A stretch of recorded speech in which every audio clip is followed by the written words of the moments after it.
You said that you went to, where'd you go? Did you go to the West Bank? Our plan was really to shoot between Haifa, Tel Aviv, and the West Bank. Mm-hmm. When we were there, we weren't able to actually shoot in the West Bank. There was this really kind of just horrible thing that happened. This journalist, Shireen Abu Akleh, was killed. You know, and that happened while you were there, or just before you went there? On our locations. On your, oh Jesus! Oh, so wow. It was kind of this thing too, where, you know, my mom was like, "Why are you gonna shoot there? Can't you just shoot it somewhere else?" I'm like, "No, we have to go there. Like, I want to work with the crews there, or whatever, and it'll be safe. Don't worry. Don't believe the news." And then she said, "Vancouver. Yeah, shoot Vancouver for Tel Aviv."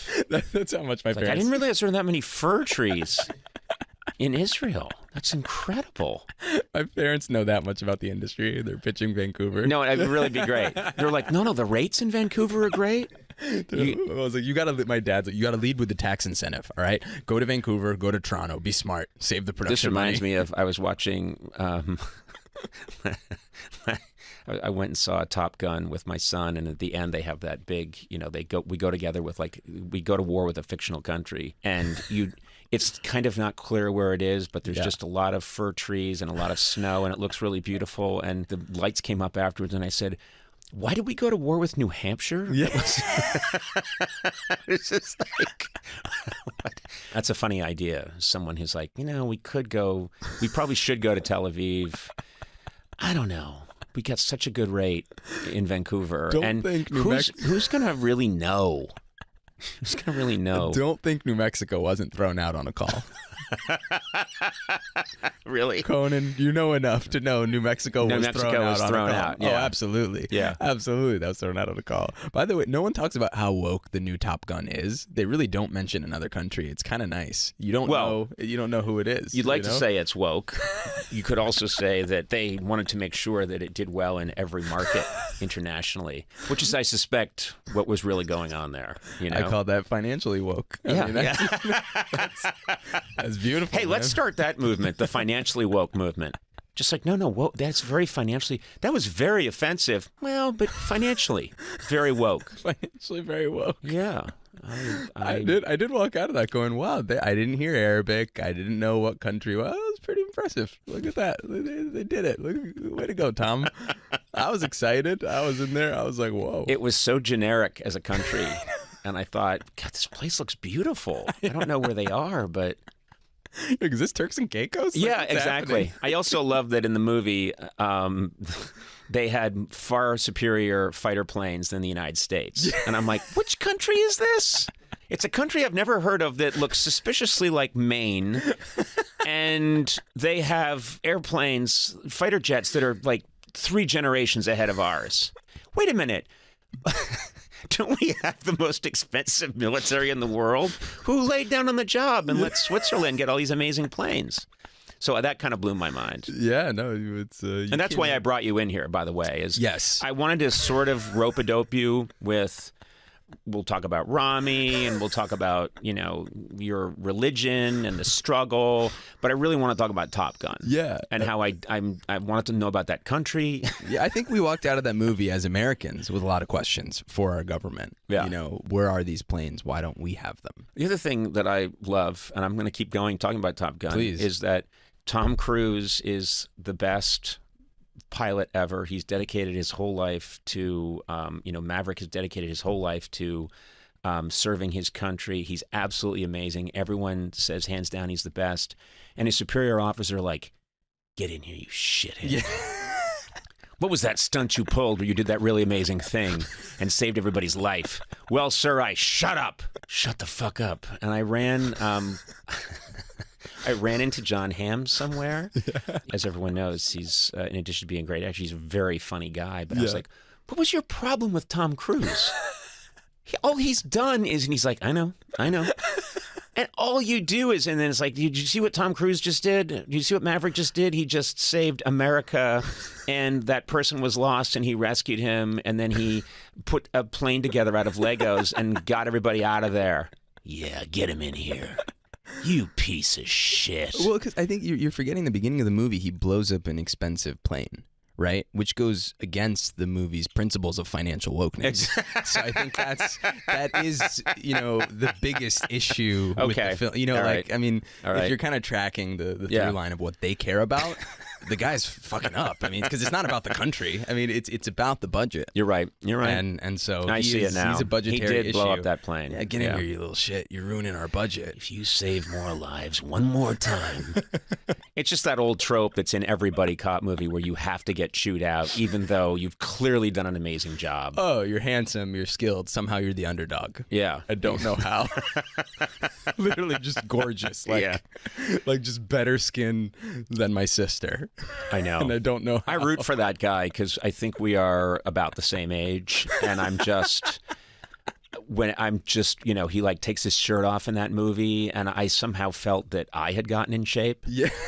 Just because, and I just was like, see, I am a movie star. And my wife was like, what are you talking about? Well, we're the same age. Right. But he's got all these genetic gifts, which you do not have, and he works out like crazy, and you do not. And I was like, me. No, I think you should write like a think piece, you know, it's just like Tom Cruise got jacked for my whole generation. He did. I think he did it for all of you. Yeah. Thank you. Beautiful. Right. I think you're shocked when you saw me in person and how old I look. I think you look great, and I thought you were very tall. That's really what struck me, because when we were hugging, it was this long hug, and I was just firmly in the middle of your chest. I thought I held that was you. Amazing. I held you for a while. I cradled you. It was a really nice cradle. Yeah. Your feet did not touch the ground. I lifted you. I held you for a while. I put you in a baby Bjorn. Remember that? And we walked around the Sirius XM office, and everyone was like, "Wow." We don't know what this is, but we don't know what it is, but it feels progressive. It feels very progressive. Yeah, it feels like the future. I felt that. I was like, wow, maybe things can change.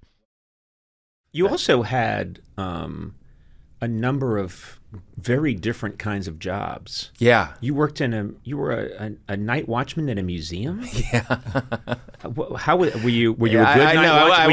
I wasn't a night watchman. I was a security guard. I like saying night watchman. I like the idea of you, and you befriend a mouse who's also you have a really long flashlight, and you guys have adventures. I mean, if you don't mind me having that. Sure. Okay. I was a night watchman. It was during the day. At the Hammer Museum. And you in wore LA. a sleep mask while you walked around, smashing into things. Sure. Yeah. And my job was basically to like stand there pretty much, and if someone got too close to the painting, just tell them, hey, can you back away? And then that was it. That was pretty much it. Yeah. Yeah. So you were sort of like someone whose job was to monitor at a prom, an adult. You too. You're a little close to the Mona Lisa there. Back it up a little bit. Pretty much. Hands off the lower back. That was it. Yeah, I was hoping for like some kind of huge theft of something. Would you have done anything? No. No, but it would have been like. Would you have helped them? No, that edge is dragging. That's going to hurt the frame. I'll get that edge. Probably. You get the front, and let's get this Van Gogh out of here. There you go, guys. All right, I think we got it. Yeah. Just keep the bungee cords. Yeah. Those are yours to keep. You worked at a. You worked at a Starbucks? I did. Yeah. Were you? What's that gig like? It was the best. I loved it. I worked for a few years at the Starbucks in the Palisades. That's where they put me, and I remember just driving up there, and sometimes famous people would come in, and at the time I was doing kind of comedy just for fun, and Brad Garrett came in one day. That's a very tall man. Yeah, very tall. And he left like a $20 tip, and I was like, oh my gosh, that was like so cool, Do you think he probably felt because you recognized him, he had to leave a $20 tip? Maybe. That's the trap. Because I was like, that's the trap you're in. Because people go like, oh, that's so cool. It's Randall Park. Yeah. And, in the old days, you could throw a couple of coins in there. That's right. Now I got to leave $20 every time. Yeah.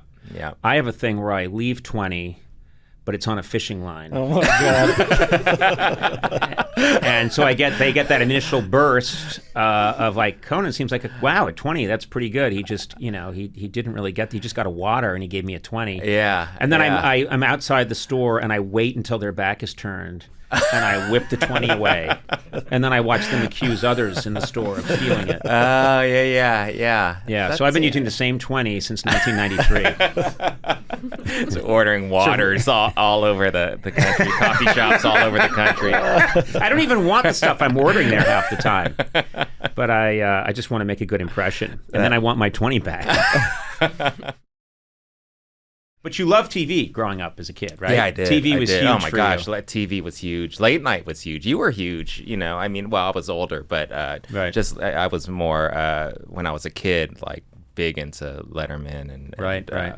and Johnny Carson. I remember when I was really little, just staying up late watching. Yeah, It's so funny now that Johnny Carson was the biggest television star imaginable. You can't even explain to people anymore, and he was such a iconic sort of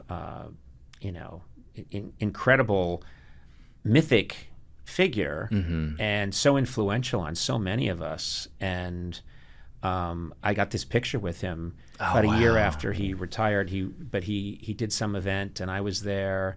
And there's a picture of us together that's one of my most treasured possessions. yeah. And my assistant who fills in for Sona was working with me, and he came into my study because he was helping me set up a Zoom. Yeah. And he was looking at the different pictures I have on the wall of my study. And he was like, "Oh, who's that guy?" Oh no. Yeah. And did he sell you insurance? And it's not his fault. No. He's just really young. Yeah. But it's incomprehensible to me that someone wouldn't know who Johnny Carson is, But that's Yeah. that's the way it goes. Yeah, It happens to all of us. That is why. I mean, even when I was a kid, and my the way I saw Johnny was like old Johnny, and he had been doing TV for so long at that point, and my parents knew Johnny as a different Johnny, Yes. and They knew him from probably, I don't know, a younger era. You're saying? Yeah, and it's just I feel lucky to have caught a little bit of. Well, it's funny. his Yeah, time. you just have. I always think that the stuff I saw as a kid is the most magical to me. Yeah. And there's so much. I think there's never been more good comedy available right at people's fingertips than there is right now. I think the stuff that is being made by young comedians is absolutely there's so much brilliant stuff out there. And I'm blown away by what people are achieving. But it'll never have the same magic for me as stuff that I saw when I was a kid that made me laugh. Yeah. When I was just a kid in Brookline, Massachusetts, sitting there, watching TV, that has a power that nothing else can replace. Yeah. It's like the rock bands you were listening to when you were 15 and 16. No music can ever fully reach that level again. You just get one shot at getting into that portal. And that was then. Totally. What were you watching when you were a kid that you really loved? Oh my gosh! I mean, I was Besides late night. I was big on sitcoms. Just I grew up sitting in front of a TV. Just all the sitcoms I knew. I knew the TV Guide, which was another thing back then. Just this. There used to book. be a magazine, a book that came out once a week that told you when things were on. And it was more important than the Bible in most homes. It was the Bible. It was the Bible. I also looked to it for religious instruction. But yeah, that was, I memorized it, every night I knew what was going to be on, what time, what it was going up against, and I mostly sitcoms is what I'd watch, Your era, I know you're younger than I am, so you're watching what, Silver Spoons? Silver Spoons. Too Close for Comfort. Too Close for Comfort, yeah. Family Ties. Yeah, Too Close for Comfort was a little before me, but I did watch that. Family Ties, Newhart. Yeah, not the original one, but the Bed and Breakfast one. Cosby Show. Right. Golden Girls, all of them. You know what's interesting is that every show you just listed had laughter on it. Yeah. Meaning it was either shot before a live studio audience, Yeah. or it had. And it's so fascinating to me that there's a whole kind of comedy that young people who have grown up watching. I'm thinking of my kids. The things that they really love, and rightly so, they'll watch The Office, or they'll watch Yeah. Arrested Development, or they'll watch Community, or they'll watch, New Girl. All these shows that they'll watch that aren't even on right now. Yeah. But there's no laugh track there. Yeah. And Yeah. it almost became, I wonder what they would think of these shows where there's laughter now. Would it seem odd to them? Yeah. I mean, that's what I loved about them, I know, isn't that crazy? Yeah. I loved it too, but if I watched, I'm a huge Nathan Fielder. Oh my gosh. Yeah. I think he's Yeah, brilliant. me too. And I love The Rehearsal, and I love Nathan For You. Yeah. If there was laughter on that, it would freak me out. Yeah. Yeah. If there was laughter on Curb Your Enthusiasm, it would Yeah. feel wrong to me. It's this thing that I wonder about a lot in comedy, which is at some point, there was a period where it was just unheard of that you would watch a comedy Without laughter. on television without laughter. Yeah. And Yeah. and now I think a lot of, and I think maybe it's for the good, because people are learning. Well, I feel like it feels more personal now and less communal, and I feel like back then, I don't know, it just felt like it was, you watch a show and you feel like you're watching it with a bunch of people, and then you go to school the next day and you talk to your friends about that. It was all very kind of like, I don't know, it felt like a community, and I think the laugh track kind of supported this feeling of, whereas now it's so intimate and nuanced, and I think that's great. It's just different, but there isn't that sense of like, We're all in this together. Yeah. Oh, I yeah. remember Happy Days was a huge show when I was a kid. Yeah. And my best friend was Jake Fleischer, and there was an episode where he was gonna, this is not the famous Jump the Shark episode, but before that there was an episode where he had to do some stunt on his bicycle. Bicycle. The Fonz had a bicycle back then. This is before he got really cool. This is his unicycle. He was a very fit, aerobically in shape Fonz. He had to do some kind of jump on his motorcycle. It was like the first season of the show, and everyone in school was watching, and I was in maybe 4th grade, 5th grade. I don't know what I was in, but I didn't get to see it, but my friend Jake Fleischer had seen it, because my parents wouldn't let me watch TV on a school night. Yeah. And the next day I ran to Jake Fleischer's house, I remember, as fast as I could, to have him explain to me, is the Fonz okay? That's right. And, today I would get on my computer. Yeah. First of all, my parents, they can't control what I'm watching. If I'm streaming something on the computer, who knows? Yeah. This was back when. Well, then, like a show airs, and you're never going to see it again. That's it. Ever. It's it. Yeah. Or maybe it'll be rerun over that's the right. summer. That's right. Yeah. But chances are you're not going to, or you're going to maybe see it in a rerun in the spring, maybe. Yeah. But it was, I ran like a maniac, like my life depended on it, and was pounding on Jake Fleischer's door, like, what happened? He said he does get hurt, and it's a 2-parter, and he has to go to the hospital for the next one because his leg is hurt. And I'm like, wow, I'll be back. My dad we weren't allowed to watch TV on a school night, and if he suspected that we were cheating, because we were always cheating, he would rush in. We would hear him coming because someone was on the lookout, and we would scatter, turn off the TV and scatter, but he would put his hand on the TV set, and this is back when TVs had a little bit of an electrical staticky charge that you could feel, and if he felt that charge, he was like, "Get in here!" And it was How it was did you terrifying. see any TV if you couldn't watch TV on a school night? That was when all the good shows were on. Well, I got better at cheating. We got better at cheating, Wow. but I missed out on some really good stuff. Sounds like it. But one of the advantages is that my father was really into classic comedy, so he would make sure that I saw, anytime he took me to a movie which was 10 from your show of shows, which was all of Sid Caesar's best sketches. Oh, wow. And he took me to the movie theater. He took me to see Chaplin. He took me to see Laurel and Hardy. He made sure that I had this great foundation, which is why I really fought hard for our late night show to be shot in black and white, and to mostly involve pratfalls. But I lost that one.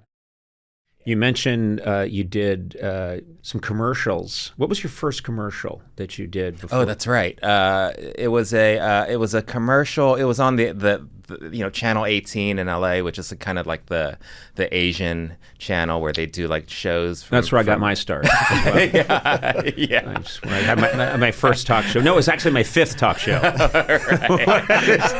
I killed it, by the way. They loved me. They didn't understand a word, but they really thought it was great. Yeah, and it was a commercial for that network, non-union. It was for these Chinese liver pills. Oh my God. Yeah, I don't know. I actually don't know what exactly it was for because I don't understand Chinese. And so the ad was in. It was in Chinese. Was in Chinese, yeah. And so you don't even know. You think they were liver pills. I think they were. It's because someone might have told me that. Are you sure that maybe it wasn't something more nefarious? I don't know. You know, I don't know. It's not your responsibility to know. No, I just needed the money. And yeah, and in the commercial, I just play this dad who comes home, I'm tired, and then the kid is like, oh, let me give my dad these pills, which is kind of weird. What? I know what my dad needs. How old are you? 4. Yeah. Here's a pill I got from a commercial that I didn't understand. And then the kid shoves the pills down my throat. He shoves them in your mouth? No. Oh, okay, all right. But the kid, the kid gets the idea of giving me these pills, and then and then all of a sudden, cut to I'm energetic, and then I'm playing with him. That was the commercial. Right. Yeah. Well, he gave you I think definitely an amphetamine. Yeah, for sure. He gave you a strong, powerful dose of methamphetamine. That was not a liver pill. Is a liver pill? Does it treat your liver, or is it made of liver? Yeah, good question. I have I don't know. Wow, you're a responsible guy when you're doing that, aren't you? Anything. Hello, I'm not sure what this is, but inject this into your heart immediately. This is Randall Park saying, "You can trust me." I stand by. I made like $120. So seriously, something like it was like very. I mean, but that to me at the time that was like, oh and my how God. many people did you indirectly kill because you did this for $120? We're doing the research now. Okay. They say it's in the tens of thousands. This is, you were a graphic designer. I mean, that's right. And you wouldn't maybe know that from looking at the portrait of me, but you did that for a number of years. I did. And you worked for some interesting projects. Well, no, I mean, I worked for, I think they still have them, the weekly kind of free, like LA Weekly, the free kind of in the kiosk, you just grab, and then in the back section of those weeklies were the ads for escorts. And I'm quite familiar. You know. Sure, I do know actually. Yeah, I've seen your ad in the back. I will date you and then give you a liver pill. Not in that order. But I was in charge of. They put me in charge of kind of building those ads for so is it just arranging? Aren't they mostly, not that I haven't studied them closely, but photographs and then numbers to call? Yeah. And then like a like a, I don't know, backdoor action, like things things like kind of a tagline that say it without saying it, I'm lost. I don't know what you're talking about. You got to spell this out for me. Like anal sex. Okay. So they meet you at the back door of their house, and then you have anal sex. Should I just stop asking? Just stop. Okay. All right. But so I would, build these ads and people, I guess pimps would come in and give photos and I'd have to scan the photos. And So the pimps would come in and say, "Who do I speak to?" And they'd say, "Randall over there." And you'd be like, "Oh, hey, how are you?" yeah, And they'd say, pretty much. The managers, I guess. Stuff "Yeah, we like shouldn't. that. A pimp might be a derogatory term." Yeah. I don't know. I don't want to. And listen, You guys are looking at me like, oh please, you were a pimp for a while. But it was eighth grade. Only for prostitutes dressed as late 19th century heiresses. And then other times we'd use stock photos, like just like royalty free like stock photos of these poor models. Oh, wow. It was not a good job. I got an early gig. I had some very stupid early jobs. One was I was hired because someone had seen me do improv, maybe at the Groundlings, but they said, and I just wanted to do anything to get experience. So they said that come and you can improvise. You can be the guy. It was to sell musical instruments. Yeah. And it was for some National Association of Musical Instrument Sellers. And they said, we want you to be the guy who's, you're the guy selling instruments at the store who says too much. You're too pushy. You're too bossy. And basically I realized they hired me because they said, just improvise it. That way they didn't have to have a script. So I was the guy who someone came in as the customer. So there was a very handsome man who said, but remember when selling musical instruments at your store, you don't want to be too gabby like this salesman. And then he would step away and a guy would go up and go, I'm thinking of buying a Moog synthesizer. And I'd say, oh, well, you want the chord. And I would say all this stuff that I was just making up. And I remembered the job paid absolutely nothing, like next to nothing. And they told me, bring your own makeup. I didn't even have makeup. So I went to a drugstore and basically just asked for paste that would make me look less white. And did it myself in my crappy car in a really hot parking lot. Oh my God. And just walked in looking like a burn victim. And then another thing that I remembered recently is a friend of mine he was in charge of putting together a poster for like a slasher film. Yeah. And there's a standard thing we've all seen a million times on slasher films where it's a woman. She's almost in a silhouette. Yes, and yes. she's clearly taking off her bra and panties behind, but then there's the shadow. Yes. Of the creep in the background who's holding a gun, and I'm that shadow. I want to know what movie this is. I'm dying to know. We can find out because I'm please. still good friends. My friend will tell me, and we'll find it. But I'm a creepy shadow that's looking at a woman who, for some reason, is standing directly in front of a window and is deciding to undress. But I have a very, I have a distinctive profile. Yeah. And I remember doing that, and we all do these things. We do these things just to. I did a bunch of workplace training videos, those, and that sounds like what I did. Yeah. To this day, and harassment or bullying, different themes, and to this day they still show them, and now people will like reach out and tell me like, hey. I just saw you in our workplace training video. Now, did you get to be? Because I got to do both. They would say, here's the wrong way, and I would be the too nosy and too pushy, and too filled with information that just overwhelmed the guy, and the customer would go like, I just can't handle this, and would walk away. And then the handsome guy would step in and say, maybe this is the way to do it. And then I'd say, well, tell me what you're looking for. And I would be the reasonable guy. Did you ever get to be the bad guy? Both. Yeah. I was in one. I was being sexually harassed, which was interesting. Yeah, it was like, and then in another, I was a bully. I was a workplace bully. What kind of things were you saying? Just snide comments, in the break room. Okay, shut up, Coralie. You know what we're gonna do? We're gonna watch Randall's video. We're gonna look it up. We're gonna watch his video about bullying, and it's probably gonna be stuff that is. My dial is on 10, and you're probably on 2. Yeah. Do you know what I mean? You're probably just saying things like, "Hey, come on, get the lead out.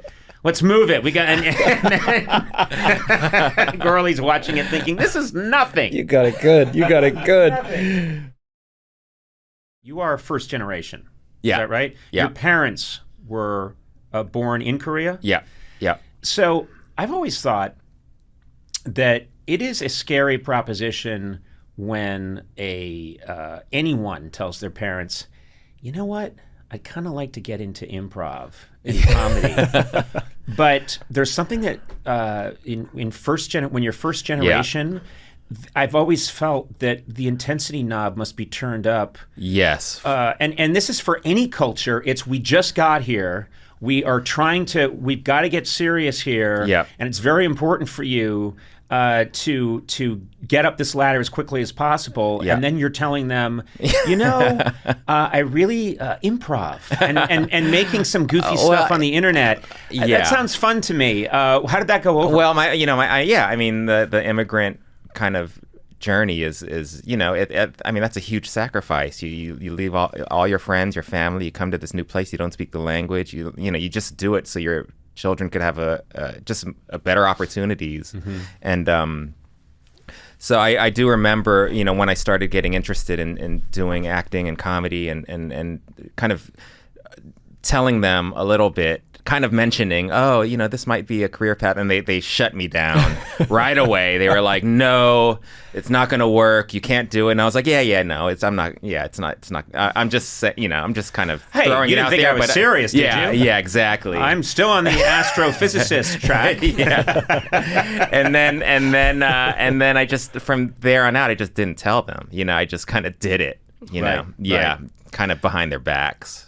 I still haven't told them. That's getting harder and harder for you. Yeah. Because television, movies, they don't watch much. You just quickly put on some kind of a medical coat when you come in every the door. time. Yeah. Oh boy, that was a tough surgery today. Why were you operating on the brain? I thought you operated on eyes. Did I say brain? No. They're all connected. I had to go through the eyes to get to the brain. That's right. That's right. Yeah. It's funny because my parents we've been here many generations, but I think I was part of a very large family, right. And I do get the sense that, and my parents were upwardly mobile, and that had the mission that they had. That's the message they had received from their parents, who received it from their parents. Yeah. But I think I benefited a lot from being one of many. Yes. Because I honestly think, I see helicopter parents today that hover over their kids and know everything that they're doing. Yeah. And I love my parents, and they were really good parents, but it was a different time. There were a lot of us. I honestly don't think they knew what I was doing most of the time. And I think they just were, I graduated college and said, I'm out in LA now. All right. Which one are you? Third from the top, fourth from the bottom. All right. Yeah, for me, I'm paying my own rent. Good enough. I was born and raised in LA, so they're like here, they're right. like, so, and it was kind of hard to hide from them, like, truthfully. Right. But, over time, it's like they'd see me on TV, they'd see me on a commercial, and they'd be like, wow, what was that? And I was like, it's just a hobby, And the crazy thing was they were, when I told them, like, hey, I got this opportunity to play Kim Jong-un in a movie, and I was like, really, like, do you guys think this is okay? And they were like super excited. Obviously. Yeah, I would think. Yeah. I'm guessing they're from South Korea. Yeah. Okay, good. Exactly. Yeah. Because, it gets more complicated. Yeah. No, you cannot. I want to talk about this project that you're working on, because it's a very cool idea. And this is something where you're in the show. Mm-hmm. You're also producing the show. Yeah. Okay. EP. Sonny, it's a fascinating idea. Do you want to lay out the idea? Because you haven't seen it. I have not. I have not. Oh, I didn't get to see it. No one sent it to me. No. I'll send it to you. No one sent me Sonny. I don't think Sona and I anybody watched sent the it whole to thing. Yeah. That's weird. Did you? No. they're kidding. I'll send it to you guys. Yeah. No, they always, if there's a tape that I'm allowed to watch, and I say tape to show how old I am. I don't think they respect podcasters. That's the feeling. No, I got nothing.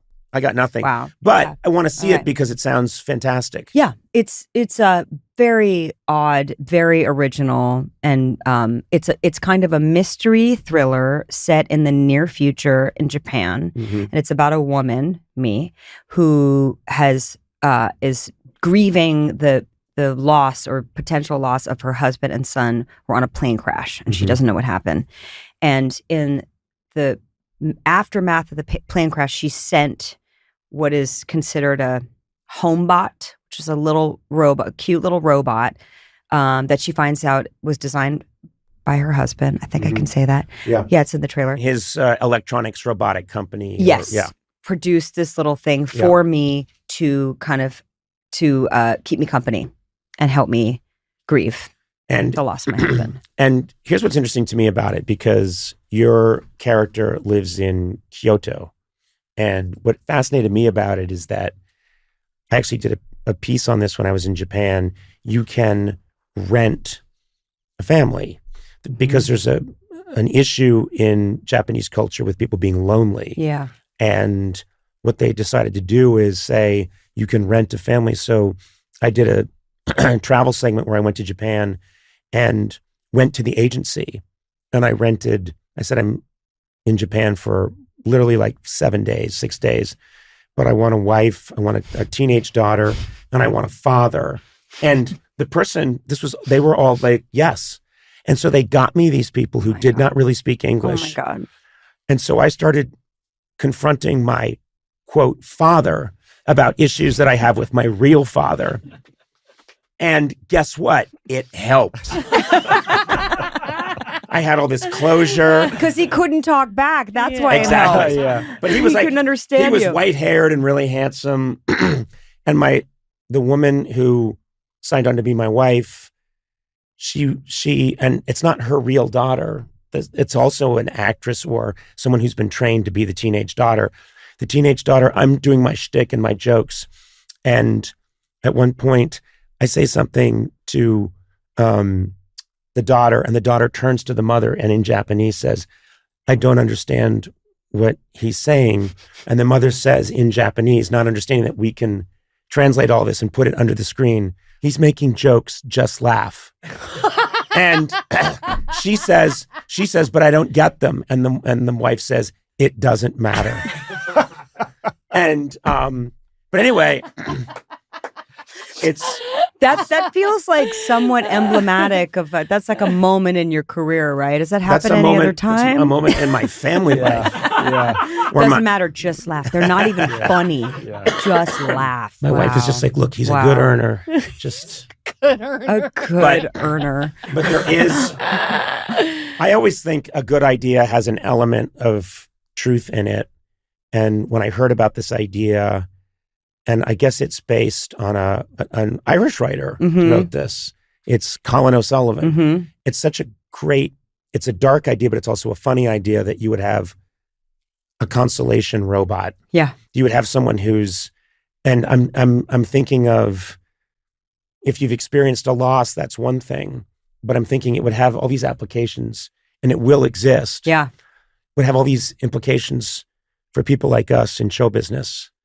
To just be like, good one, Conan. Totally. You know. You're so funny. No, Yeah. and the robot does think I'm hilarious. You're beloved. And my character hates it, which is kind of funny too, because I bet you would hate it if you actually. No. I'd be like, this fucking robot gets it. Finally, Somebody I'm smart. a robot. I was hired just to do this for him. Yeah, You guys aren't even real, and right? yet you don't. No, So I all learned these, quickly. all these two do is shit on me. Yeah. And your robots that were, I don't know, the programming got backwards. You or something. broke our programming. We can't even do what we're supposed to do. Yeah. Well, I screwed up somewhere. I actually think perversely I like the other. I like. That's what I'm saying. Yeah, that's right. You want to be ragged on. Yeah. Yeah. I know. I think that's like human nature. But yeah, this is expressly weird because once the robot shows up, my life gets really dangerous and like people want things from me and I don't know what, and I'm not even sure I can trust her. So like, that's the other thing is like, we're talking about AI and the imperfections of AI. Like you can train something to become sentient, to grow and learn really fast. But then what? Like, what does she have her own thing that she wants to do that, I don't know, might put me in danger? When it comes to something like AI, I'm curious to get your take. Are you optimistic or very pessimistic? I'm a little bit like, I guess I would say agnostic about this because it is what it is. Like it's here. It's an inevitability. Yes. We're here. It's not like it's coming. It's already here. Right. And I like, to me, it's hilarious, ironic that I think AI was created at the pace and the sort of compulsion that it was because the people who make it are so obsessed with what it means to be human that they're trying to replicate it somewhere else. So that to me is like, like we're kind of missing the point, which is like, instead of like really drilling down on that with each other, we're just like, training and creating, data sets and stuff somewhere else. Yes. So that we can, I don't know, like know more about ourselves. It doesn't really make that much sense to me, but it's here. I think there's obviously going to be tons of applications that are positive, and tons that are negative. I mean, look at the internet. I'm sort of like a Luddite in that way. Like I think there's so much destruction that's come from social media. Yes. Mainly the monetization of behavior and like the meddling with the way people interact with each other, I think is so dangerous because we're so susceptible. Like we are built to be susceptible. Yes. We want to connect with each other so badly that we'll kind of believe anything to do it. So I think AI could potentially do that to us too. But I will say, like, working with this little robot, or like even when I did the Muppet movie, like it was so quickly that I was like having full conversations with Fozzie, and not the puppet performer. Yes. Like it's very, very quickly you start to believe these things have a soul. Yeah. Like a voice and an expression and a couple little like, head tilts and like a touch of your wrist, and all of a sudden you're like, oh, you're so sweet and I care for you. But that's an artist making that happen. Totally. See, and that's what I think. Totally. There's still a person making that. We'll see though. Yeah, we're going to find out. Know. What I keep going back to is that it's the job of humanity, artistic people, to whatever comes along. What I completely agree with is it's here. There's no putting it back into a Pandora's box and shutting it, nailing it shut. No. That's not going to happen. It's here. So then it's a challenge to artists everywhere to push beyond. That might sound like naive, but I always think when, and this analogy I think has been made by other people, but when photography came along, and I mean, it was a big thing for anyone who painted to make portraits. That was like, that was a huge piece of the revenue. And suddenly they're like, we're good. And so then we get all this impressionism, expressionism, cubism. Mm-hmm. It's just always the job of humans, if the technology challenges us, for us to rise above. That's where I am. Rise above and to integrate. I mean, sound in movies changed everything. Like every single time we have some advancement in technology, we do have to change as artists. And like, I think young people younger than us don't understand the tension where we feel like our pure thing that we do is somehow at odds with the technology that's available. They're just like, awesome, let me take that and extrapolate and interpolate and like, do a bunch of stuff with it. So it is going to be one of those things, like we're going to have to become friends with it because it's going to be how we have to make what we make, and hopefully better. I don't know. When you talk about being a Luddite, being someone who's not that comfortable with technology, I'm definitely that way. I'm a pen and paper guy. When I go on the computer, it's either Sona's standing behind me, and or Grandpa, hit the return button. I don't understand. Power on. So I have like an uneasy relationship with it, but I think the thing that I dislike the most about the last 25 years is that A, I've aged terribly, and B, no. No, you're cute. You're forever crush. No, you are. Please, you are. No, you'll see. No, you'll see. I'll see. You'll see. What is I that? know. What does that mean? What does that mean? It means that when I take my headset off, this is going to fall apart. You're just going to Dorian Gray in 20 seconds? Yeah. Yeah, I'm like, what is it on Game of Thrones? Oh, Melisandre. Oh, Melisandre. Melisandre. Where once you leave, I retreat to another room, Right, you're like, and suddenly I have low hanging, what we call dugs. That's a low hanging. What? A low hanging. That's what Melisandre on Game of Thrones when she's beautiful and then she Who's takes up. we and who's calling them dogs? Don't look at me. Don't look at me. I'm not in this Like- with you. The poets, the classic poets. They called them Dugs? Dugs, Dugs. Okay. Look it up. Oh. Look it Okay, up. just talk about people's dugs. Shriveled Dugs is like I'm gonna say either T.S. Eliot or it's one of the great poets. Yes, it's a term for an old woman's. D-U-G-S. Yeah. Old man with wrinkled dugs. Yes, Wow. means like a man or a woman with breasts that are I'm sagging down. only calling them Dugs from now on.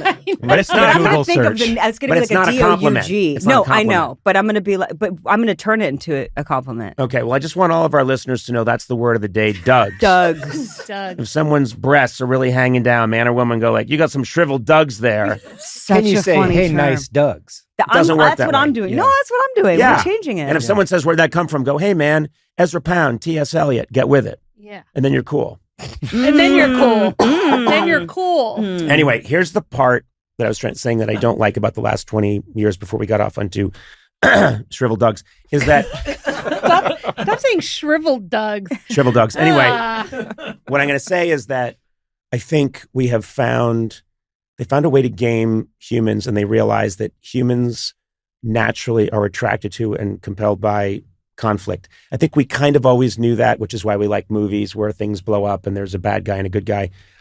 But they've gone hyper with it so that everything, including the news, has to be people shouting at each other. Yeah. All reality shows have to be people shouting at each other. There has to be, if we were doing this right, I'd constantly be angry at Matt. Matt would constantly be angry at me. So, I know, but you have to, tamp it down. Right.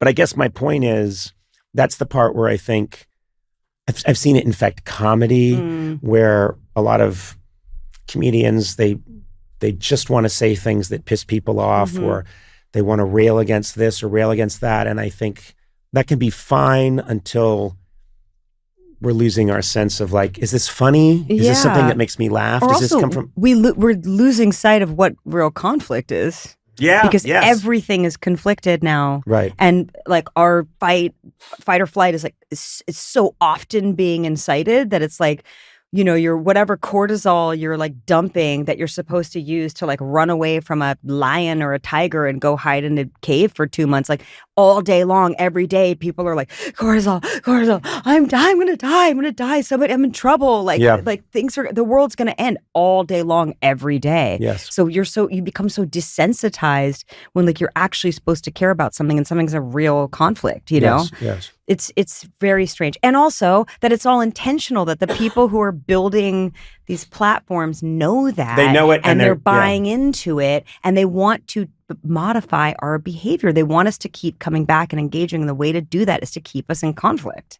And like everybody's mad at each other right now. They should be mad at the people who built these platforms. Yeah. This is not to me, this is not what like free speech and technology can do at its best. Like, I know everybody's like, but we're connected. Like, are we? No, I was I know. like, we're not connected. Well, I was at some Silicon Valley event, I want to say maybe 8 years ago. And afterwards, I'm talking to a lot of these Silicon Valley bigwigs, billionaires who are in their 20s and early 30s. And they were, one of them said to me like, well, we're just making the world a better place. And I said, no, you're making the world a different place. Mm-hmm. Exactly. But I don't know. And then we got into it because they Ooh, didn't good, like that. Good. They I'm didn't glad like you that. did. But then they gave me $1 billion. And you shut up. And you just shut I up on said, the you're spot. making the world a better place. And Can we have some? No, I bought land with it. Oh, man. Yeah. The land. I have all of Connecticut. Really? And then underwater, I own everything underwater off. You Connecticut. don't Whoa. pay us for this, right? What's that? We don't get paid for this? Oh, I know. It's a Okay. volunteer That's thing. a bad deal for you, man. No. You got to look out for Where yourself. are they gonna go? It's true. I got nothing else going on. It's an Apple TV Plus series called Sunny, and I have not seen it yet, but I can't wait to see it. I can't wait to see it because it's a very cool idea. But also, I'm just I said it before, I'll say it again. I adore you. You are so funny. You're so smart. You're Jesus Christ. I'm Jesus Christ. Yes. Yeah, I know. That feels weird. Congratulations. What? No. I'm not accepting that title. No, you didn't let me finish. Jesus Christ, comma, you're Rashida Jones. And that's a pretty cool thing to be. Okay. I think I'm more of the Jesus figure here. Oh, man. Well, Ruining things. kind of rose from the dead when you think about it. Well, I had a bad cold last week. Oh. Now I'm fine. Anyway, please, I loved having you here, and please so come nice to back be here. anytime. I would love to. It's And so fun. you're also in the neighborhood, so come by sometime and have lunch with us. Yeah. And you'll pay, I guess. Is this a real offer? Yeah. we will take you out to lunch to For a real? really nice. Yeah, we'll go to Great White right down the street. I love Great White. Yeah. Awesome. And I'm all hooked up there. Are you? Meaning if I go there and I wait long enough, they let me in. They don't throw you out. That's my definition of hooked up. If I get there early, put my name down and wait for a really long time, half the time I get in. I'm hooked up. Hi, my name is Rashida Jones, and I feel blank about being Conan O'Brien's friend. Okay. There's a blank on the page, Yeah. but you also feel blank. Well, Nothing. no, I don't. I don't. I That's think not you do. true. I That's think, not no, true. no. I think you do. I was think just there's a being funny. No. I think I've never seen more honesty in your eyes, and I think I respect that. I feel pretty good about being Conan O'Brien's friend. You know, we looked it up last time. You said fine. pretty good is better than fine. Yeah. I think this is an So- upward trend. And you know, I'm going to say I celebrate this because the last time we talked to you, and it's no secret, I adore you. Same. And you were on Zoom because it was during COVID times, which we now know was a hoax. Mhm. And Fixed with bleach. yep, Uh-huh. Sona's words, not mine. But anyway, Do we really need the masks? uh, We didn't really. please, Sona. What were they injecting into our Please, arms? Sona, please. Oh. Sona. Okay, sorry. Sona, please. You're in America now, okay? We have science here. So, but you were over Zoom, and this is one of the things I love doing the podcast, but it's just not the same. And I remember with some people, if I'm talking to someone over Zoom who I don't care that much about, I'm okay with it. Sometimes I even prefer it. But Rashida Jones, no, that No. cannot happen. That will never happen again. Because you like to reach out and like just grab different parts of my face while we're talking. So you couldn't Which do is that. my way of showing affection. Yeah, it's your language of love. It's my language of love Yeah. is to reach out and just grab a woman's face. Yeah. Which okay. is, I think, the most erotic part of the body. A nose. An upper cheek, I've always found to be. We've talked about this, but I have a brother, Neil, who always will be watching TV and he'll always point out a part of, like, there'll be a woman on the news talking. He'll be like, the nape of her neck is just quite lovely. Ew, Neil. The nape of a neck? No. Does every Irish person have a brother named Neil? Yeah, I think we do. Okay. Yeah. Let's check it. It is court mandated that Okay. you have a brother Even your named brother Neil. Neil has a brother named Neil. Yes. Who finds other parts where the wrist meets the ulna bone. What? What are you talking about? It's very creamy right there. I like that. So nice to have you here. So nice to be here. And you know, we were talking just before we started recording about, I was telling you a story about someone I used to know who would literally, if they were thinking that someone was sending them bad energy, they would break up the field in front of their face and toss the bad energy away while you were talking to them. It looked like they were grabbing a gnat out of the air, shaking it like dice and tossing it to the side. And this is, you know, when I first came out to LA and I was meeting actors, actresses, some people would do things like that. And I was telling you and you were like, I kind of get it. I kind of get it. And too. yeah, I think as women, we're more intuitive. Just kidding. I'm not going to go down that road. But I do think if you're going to believe in science, I mean, energy, Mm-hmm. exchange of energy, molecules, it's Mhm. happening all the time. I mean, it's basic physics. Like, doesn't it? I don't know about somebody's boyfriend interfering with your line of vision, but I do think that like there's vibes. I believe in vibes I do think strongly. Yes, I do think there's got to be something to that. Yes. But The boyfriend was not present, right? No, the He boyfriend was right here. No, No. yeah. Oh, he wasn't? No. Yeah, the boyfriend came out of a manhole, and no, this was someone who was just talking to me, and then suddenly interrupted No, I and get it. gathered up the bad forces and tossed them to the side. And I was a little surprised. And then she said, "Oh, I think I'm getting some bad energy from my ex-boyfriend who was like in Portland. We were in LA." And so I thought, okay, I'm from Boston. We cover our faces when someone's actually punching us in the face. You know, like that's what we reserve that for, which happens a lot in But my now case. you're in California, baby. Yeah. We cover our faces for different reasons. Bad Sona, Energy. masks. bad energy. Energy. Alleged COVID. Alleged COVID. Alleged COVID. Yes, I'm very happy you're here. I think the whole room is elevated by your presence because you have great energy. You're a very Proving the point. Yeah. well, it's true. Proving the though. point. I agree with it. I mean, and she probably heard, like, I think that when your ear's ringing, someone's thinking about you. So I believe in that stuff. I believe in the evil eye. I think that all that stuff What's works. the evil eye? My ear rings all the time. Does that mean somebody's always thinking about Yes. me? I have And it's like, someone in this chronic. It's only one of you five. I've been staring at you. I think about Rashida guess. all the time. And Liza's always coming into a room and I'm just focusing really hard. She's like, "What are you doing?" I'm like, "I'm thinking about Rashida." The only constant in your life. Liza's totally cool with it. She's like, "Well, Rashida's cool. She gets it. What are you going to do?" You had this interesting experience, like, because you're growing up and obviously your dad, Quincy Jones, this powerhouse in the music industry, legendary person. And then your mom had been this, incredibly iconic figure who then stepped out and said, "Yeah, I'm stepping away from this world," Yeah.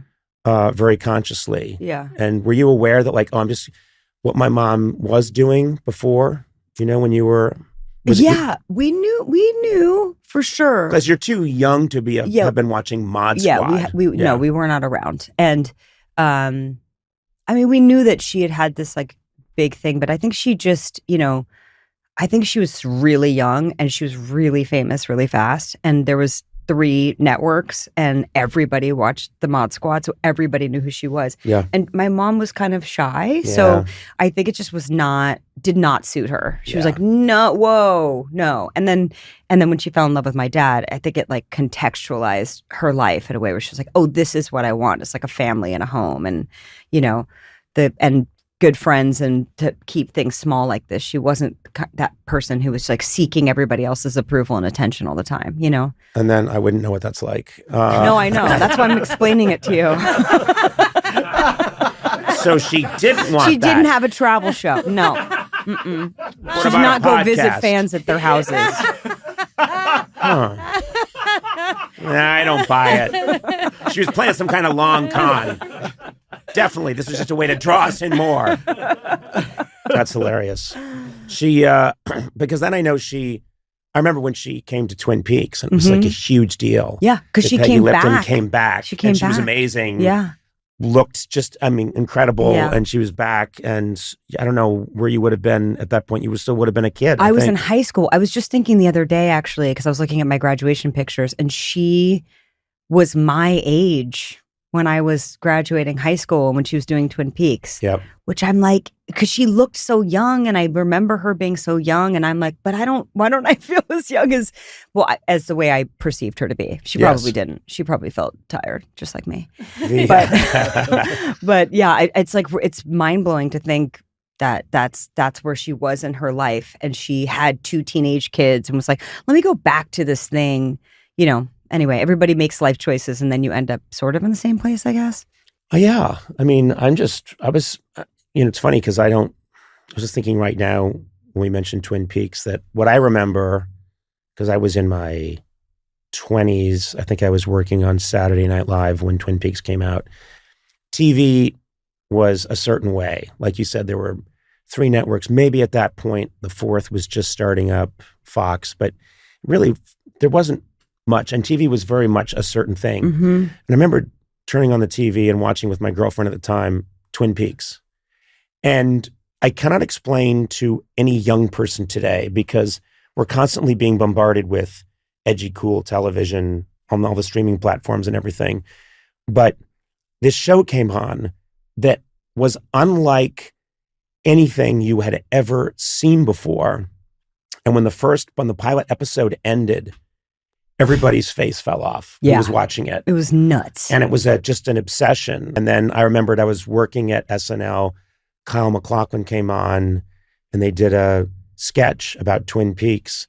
I remember. And they needed a guard to be holding Chris Farley in the background. So they always did this for some reason. I look like a guy who should be doing something on television, but no one knew what the fuck what.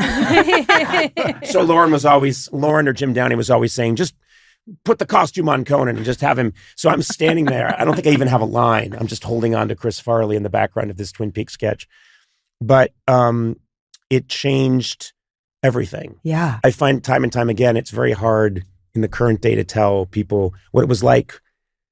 TV was a certain thing, and then this show came and you saw what a TV show could be. Yeah. How weird it could be. It was so weird. It was so original. It's I was scary, obsessed. too. It was so scary. This is probably not appropriate for a teenager in high school, but I was so scared of Bob. I would check my bed every night. My mom is on the show. I know it's fake. And I saw him. I remember going to set and seeing him walk by on set, and it felt like everything slowed down when he walked by. Right.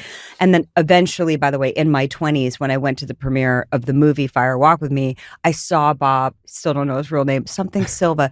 I went to go introduce myself because I was like, this is ridiculous. Yeah. I'm an adult. I need to get over it. And he was so nice. And he said, I was under your bed. I am a murderer. By the way, I was under there. You were right to be scared. I didn't do anything, but I was under there. He was a set dresser. He was a set dresser for Twin Peaks, and David Lynch saw him on camera. Was like, there we go. There's That's our guy. Bob.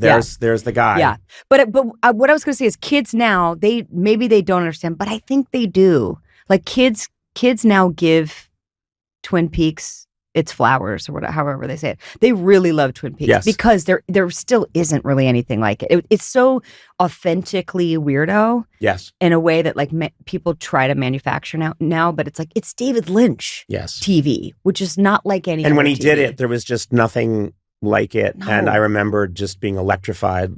You'd wait for the next, and you had to wait. Yeah. You had to wait. I mean, I know there are still shows where you have to wait, but this was quite uncommon at the time. Yeah. And all of us, it's all any of us thought about. I was living in New York and watching Twin Peaks. Me too. My mom wouldn't tell me anything. She had to sign some NDA every time she got a new script, and she would not tell me anything. You have that going on. You also have, last time we were on the podcast, we talked a lot about the documentary you did, which I think was lovely and spectacular, about your dad, Quincy. And that's the title of the documentary. That's not me having the gall to call your dad Quincy. You can. He would insist, actually. Yeah. Hey, how's Quincy? Yeah. Hey, how's Q doing? Tell him C wants to know. Doesn't have the same ring, I don't think. No, it doesn't. It really doesn't. Your sounds more like a disease. Yeah, tell him the big C says hi. Oh. Cancer?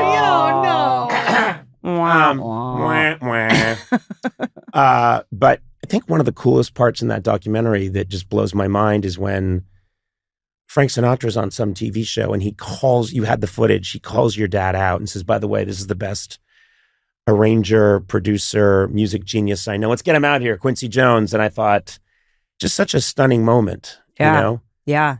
And he I don't was know. a champion. Frank was his champion. They really loved each other a lot. And also it's in the documentary, but there was so much racism at the time. Mm-hmm. And Frank had a lot of power, and he used it to change things because they wouldn't let the band stay at the casinos they were playing at. And he was like, I'm not playing. My band's not staying here. I'm not playing. Yeah. You know? Absolutely Pretty cool. incredible. Yeah. That's, were you interested in music for that reason? I know that music's a big part of your life, obviously. But I also think you got very interested in religion. Mm-hmm. I think you studied religion. Did you study religion in college? Yeah, I did. That's fascinating. Was there a certain religion you were drawn to, or did you find yourself bopping around between different religions? I bopped a little bit. I mean, I grew up culturally Jewish. My mom's Jewish. And then I spent a lot of time, my mom took us to a Hindu meditation ashram. So I spent a lot of time there as a kid and lived in India for a little bit. But then I was like really into Buddhism. I was in a church choir. I was kind of all over the place. I just liked the ritual of religion. I thought was really cool. I grew up very Catholic, and so there's a lot of rules and obviously guilt and things like that. And then later on, just in my life, when I've just in living in LA and trying to be open to different things, and you're exposed to things like Buddhism, I think, oh my God, this is fantastic. Yeah. This is amazing. There's another way. There's another way to look at it. I don't have to necessarily hate myself. Right. But that might just be you. No, but I know. And then other people say, no, you really should. No, that was such an unconvincing no. I don't believe it. I'm not buying it. A really nice thing has happened with Parks and Recreation, which was always a great show. Something happened where, and I think it's a nice part of this world we live in, where people have access to these shows. It used to be when a show was over, it would slip beneath the waves and that was it. And sometimes a show occasionally would be shown in reruns and become popular. But Parks and Recreation has just bloomed really in such a lovely way because, few people know, and I think a lot of young people today wouldn't know that Parks and Recreation was kind of on the bubble a bit at NBC. The whole time, not even a bit. Every single season, we were like, this is it. They're not going to want us back. At one point, we were canceled, and then the president of NBC got off the plane and changed his mind. Was like, don't cancel it yet, I guess. Yeah. It wasn't really it wasn't a thing at all. Like, I think the critics really championed it, and there was a couple, like Alan Siepenwall was like our guy. He was like right from the beginning very generous and nice about the show. But no, it was like ratings. Remember when you used to look at ratings every morning, like the overnights? Yeah. And like the weekly ratings and your Nielsen and your share and all this stuff. Like, we never succeeded there. Like, there was like, we'd kind of get something a little better. We'd get a bump from like some other show in front of us or something. But the whole time we were just kind of like holding on for dear life, like hoping we got to do more, which is probably part of why it was so good. Right. Because there was no like stardom. It wasn't infiltrated by any outside, feelings about us. Like, people kind of liked us if they knew who we were.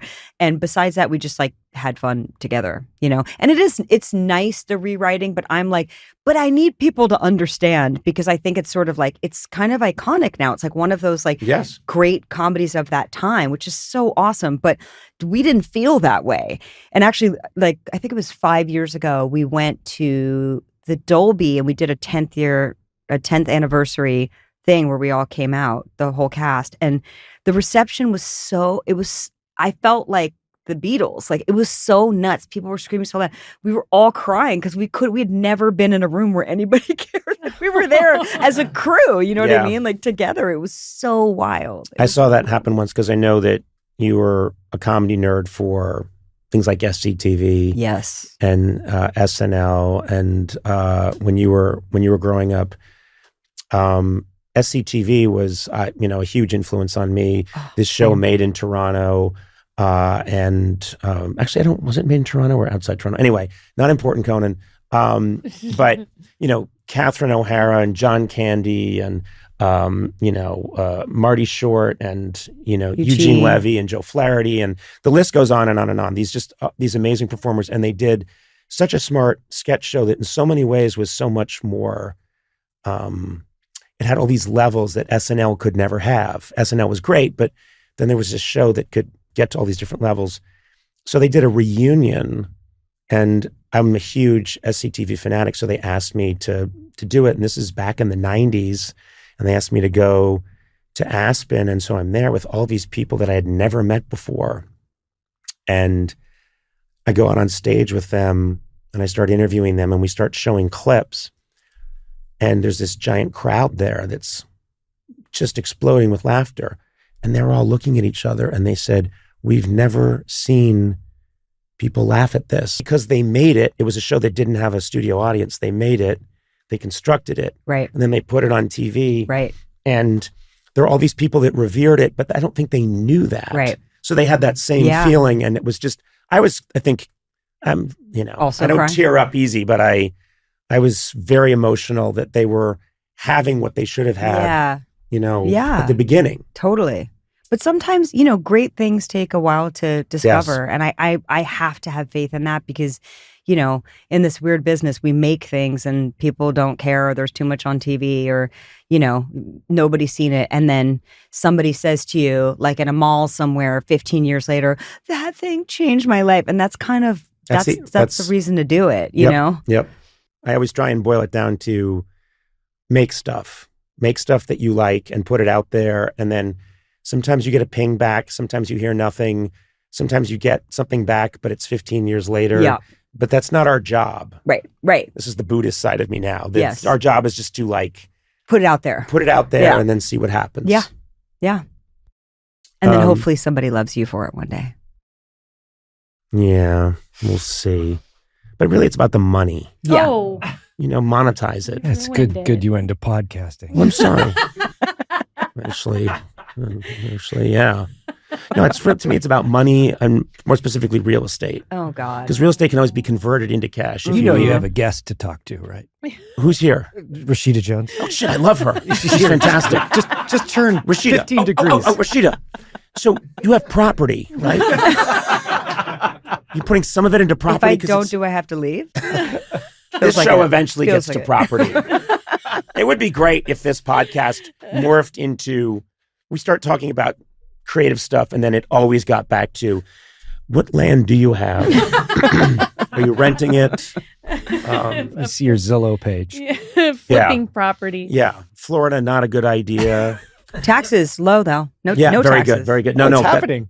It is. Yeah. It was a joke and then it wasn't. You've always had, you said something in some interview that I really connected with, which is you always sought out funny people, comedy writers, people that you could riff with. And I always thought, yeah, I understand that. It's someone else might say, who was cynical, might say, oh, you're networking. It's like, no, I just, it's such a gift to be around, surround yourself with really funny people. Yeah. And just make that your life, make that your environment. Well, also because it makes you feel funny. I Mhm. mean, it's a little selfish too. Mhm. And by the way, it didn't not help. I mean, it was good to know, my comedy friends in college, this feeling like they understand you in a way that maybe when you go in for an audition, just randomly, no, they're not going to really understand the depth of what you're able to do. But if you have a friend who's a writer, who's on the other side of it, i.e. Mike Schur, who, Mhm. I was friends with since freshman year, Mhm. he can, although he made it really hard to get both parts on The Office and Parks and Rec. I wish I didn't have a friend on the inside. He made it harder. He made it harder. He's like fair guy. He's so fair. He might have show about being, The Good Place is about fair. Yes, and also right and wrong. he wrote a whole book on ethics. That's what I'm saying. And- He's been that guy forever. Yeah, So Mike, fair. knock it off. He's so Okay. just. Yeah. Yes. Stop it. Yeah, stop being so ethical. Yeah. Yeah, he does kind of wear it on his sleeve a little bit. What's he hiding? What's he Exactly. hiding? What's he hiding? Yeah, Where's he's the body kind of guy smite? who's like, well, let's make sure everyone gets an equal slice of pie. Ugh. And my attitude is, I've been on TV the longest. I have the most property. Yeah, I have the most Give me the property. pizza. I should get half the pie. Or, hey, maybe all the pie, and you guys can go fuck yourselves. Oh my Yeah. God. Yeah. I'm sorry, Rashida. I'm glad you weren't my boss. Trust. No, Mike's the best. Mike's the best. he's great. He is Yes, we're really doing the a best. we're doing a fun. We're doing a bit. We're doing a little Because bit. he bit. said he listens to this podcast. Oh, he does? Yeah. Yeah, make sure you're a monster. I love you. Pretend I to love be you so ethical. much. Oh, look, sure. The mics say sure. Oh, wow. Well, he's that's here just, with us. yeah. Sorry, Well, promo for Is the that- mics. Oh. Sure. It's They not do spelled say like that, sure. but they say sure. But Yeah. anyway, the point is he, for the most part, did not give me parts. I wish he did. But I think he saw the thing in me that he knows has existed since I was 18 years old. So it's not just about what I'm doing on that day as an audition. Like he can kind of understand the fullness of me in a way that I think is like nice, and it does help. It did help me. But yes, I like to be surrounded by funny people. I often play the straight guy. That's okay. I don't mind. Well, I like it. It's interesting.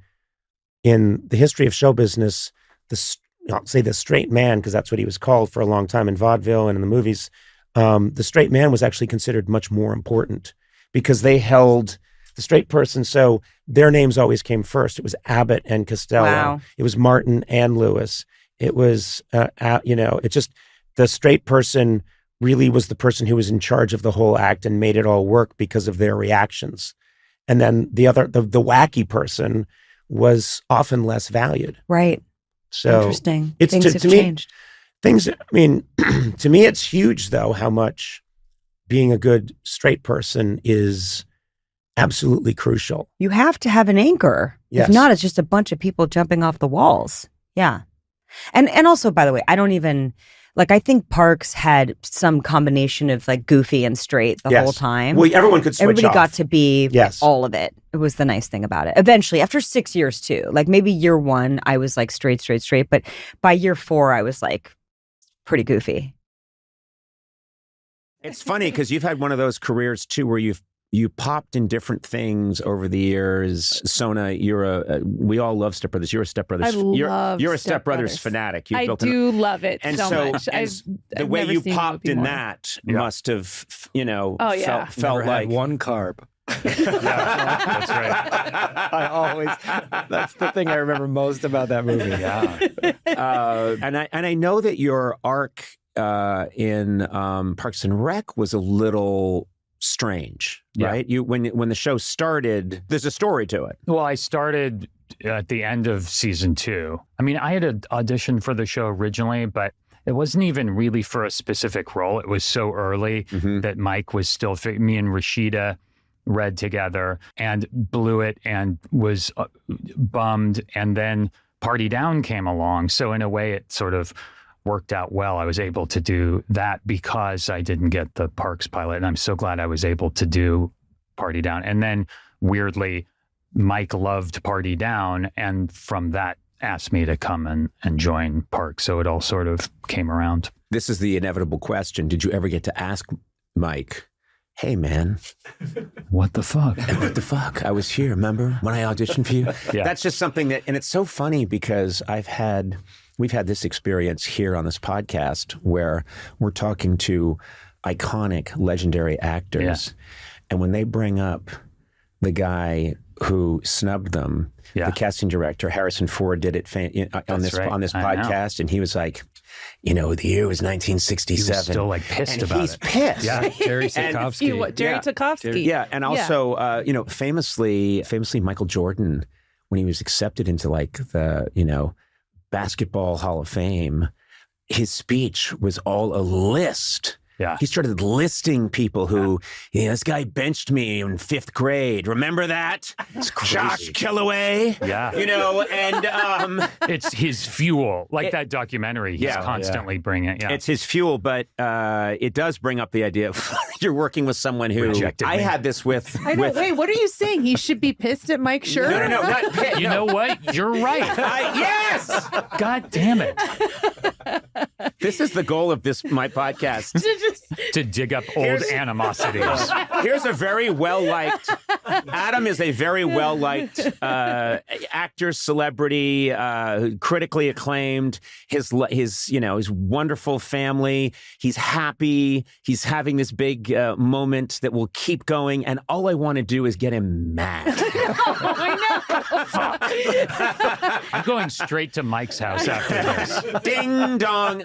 Hey, Adam, bang! Asshole. Boom.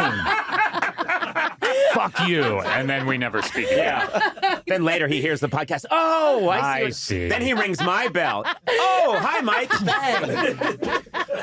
Soon, just a cavalcade of people punching each other. And just lawsuits for years. Yeah, lawsuits for years. We're all tied up in the courts. I never asked him, I think because I was just 100% sure why, which was I sucked at auditioning. I hated it. Right. It was embarrassing. And I was just never very good at it. So I didn't walk out of there thinking I was going to get the job anyway. We had this with Ray Romano. Ray Romano, who he wanted to be a monologue writer for my show. great comedian, great joke writer. We didn't have a slot, but he had a good packet and people knew him. So I met with him and sat across. He came into my office and, at the time I'm like 32 years old. Do you remember a meeting with him? Vaguely. Yeah. And he was sitting there and he was real nervous. And I just kind of said that your stuff is great, but we didn't have an opening. So he goes from that experience to maybe a year later getting Everybody Loves Raymond. Wow. And then becoming this monolithic TV star. I remember later on running in and saying, so I was really bummed I didn't get that job. I'm like, wow. What are you talking about? Do you realize what we pay monologue, right? Wow. Was it me? No, there wasn't an open. Ray, hello, Ray. Yeah. You're Ray Romano. That doesn't happen if you're with me writing, You are profoundly wealthy. Yeah, exactly. Because of your greatness. You can buy and sell me 35. I know, but I think I could have done Are you sure you weren't talking to Bobcat Goldthwait? No, I was talking to Cookie Monster. Cookies. Anyway, it's just, I don't know. I love people that just get stuck on something like that, and I'm trying to get you stuck on it, but it didn't work out. Well, I am now. I'm obsessed. Al Pacino, too. Did he say something about that? You guys had Al Pacino Yes, and he sat right where you're sitting, and he's one of my that all-time. was a great interview. And talk about, I couldn't believe that I'm in, I mean, I bumped into him a couple of times. He'd always been very sweet to me, knew who I was, would called me over to his table once. I mean, just I couldn't believe that this guy. Yeah. There's of all the space in his brain, there's one cell that knows about me. Yeah. I couldn't believe it because I'm such a massive fan. But he was sitting here and he was very in touch with no bitterness at all, but very much in touch with the fact that Coppola and the studio really didn't want him. Yeah. I mean, Coppola wanted him to have the role in The Godfather, but to be Michael, but studio didn't want him. Yeah. And then for maybe half the shoot of the movie, they don't like, the studio doesn't like him. And Coppola is like, I know, he's not bringing it. He's not bringing it. And tells him that. Yeah. And he remembered being called over to Coppola's table at a restaurant, and Coppola didn't even stand up. Yeah, you didn't ask him to sit down? Didn't ask him to sit down. And so he was very much in touch with that and still is. And I remembered him saying to me, like, Conan, they didn't want me. They didn't want me. And I'm like, yes. But then you did get it, and you became the face Michael of the Corleone. Yes.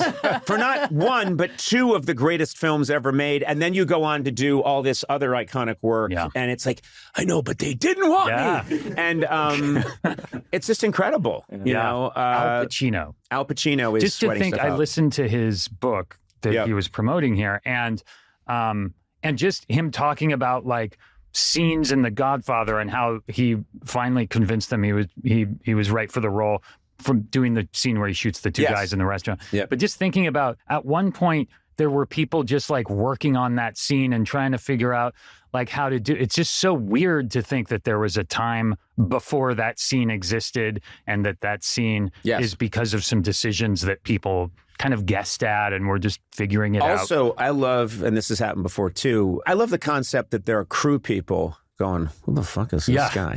I know. And when they were shooting the opening of The Godfather, and it takes place at the big wedding at Marlon Brando's estate, and everyone's dancing and having fun, and they cut over to Michael and Kay, and he's really underplaying it. He's just out of the army, and he's explaining who people are. Yeah. He's, that's Luca Brazzi. He works for my father. He takes care of. So what does your father do, Michael? But apparently those dailies came back, and the people at, I guess it was Paramount maybe, were like, who is this droopy noodle of a guy in a big army hat? He's terrible. Yeah. And like zero charisma. Zero charisma. And he's not being, and the crew. The crew is like, what's with this guy? And apparently, the other time that happened, you're a graduate. Yeah. So Dustin Hoffman is, in the book, The Graduate is blonde-haired, blue-eyed, and so they wanted like Robert Redford. That was just who it was supposed to be.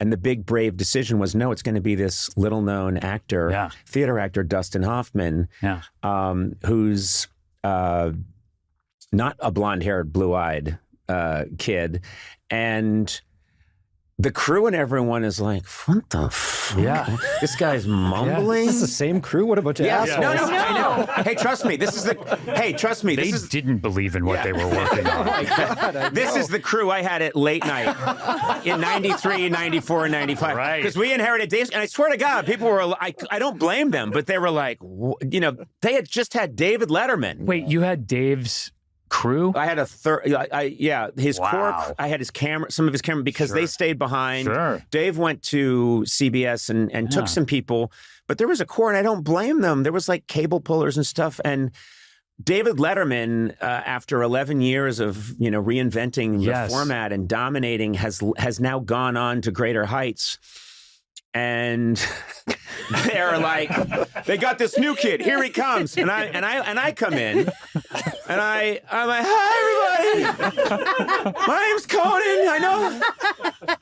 Anyway, I like improv. We're gonna try some weird stuff. I don't know. I think it's gonna be okay. Hey, does anybody? What dries up acne? Does anybody know? Like, I still had acne break out occasionally, and I'd be like, does anyone? Because I use this stuff. But is there something better? Oh, no. And these hard and Why are you asking the crew about your acne? I don't know. And these guys, Just out to everyone asking if anyone has any recommendations. I opened the shows with it often. Hi, if anyone's out there watching, it just keeps. I think it might be cystic. I don't know. It comes back. But that was the thing that blew my mind was that, and I didn't blame them, but there were just. I mean, there were guys on my crew that had worked on Sullivan when the Beatles played there. Wow. And I would ask them, like, what was that like? And they were guys from Long Island. Yeah. And they'd say stuff like, I don't know. I was mad because it's a Sunday night. I'm not supposed to work Sunday night. And I'm on and then they call me because Steve I got to come in. And so I'm up in that. And but it was the Beatles. Yeah, it was the Beatles. And I'm like, that's a lot of night. I don't know, that fucking hair. I don't know. And then I'm on the way home and then the carburetor blows out. So fuck that shit, and I don't get paid overtime. And you're like, that's their memory of it. Yeah. You're like, great. This was a really special talk that we just had. Thank you very much. When did you decide, all right, this is what I'm going to do? I'm going to go out on my own and I'm going to use, I'm going to use this tech that I have and my improvisational skills and my wits, and I'm going to make this musical mashup of music comedy. When does that happen? I mean, that happened, I think, when I was about 31 or 32. I was in my band Mock Tube, which was a really amazing band to be a part of, a great band. But we'd been together for 5 years, and we'd gone through a bunch of hype cycles with labels and like, execs coming out, Jimmy Iovine coming out to watch us and like doing showcases in LA and stuff like that, Viper Room. And we'd almost something would happen. And then we'd go back to like, they passed or whatever. And then we would work on another record or something like that. And I just wasn't seeing it evolving beyond, the third time that we'd gone through that. So, and I was doing comedy, and then I saw, what are they called? Please, Michael Showalter, Michael Ian Black. Oh, The State? David The Wayne. State. Not The State. Stella. Yeah, Mm-hmm. I was post-State. I learned about State later, but I saw Stella and I was like, what is this? Those little shorts shot on DV. Yep. And I was like, this is my humor. These guys know how meaningless things are. And and that's so beautiful. And so I identified with that. And then they ended up, I think Wet Hot American Summer came out. Mm-hmm. Yeah. And I saw that and I was like, totally like, that's, yes, I want to do that. I was so driven and inspired by those things. And then they happened to come to town. Stella did come to town.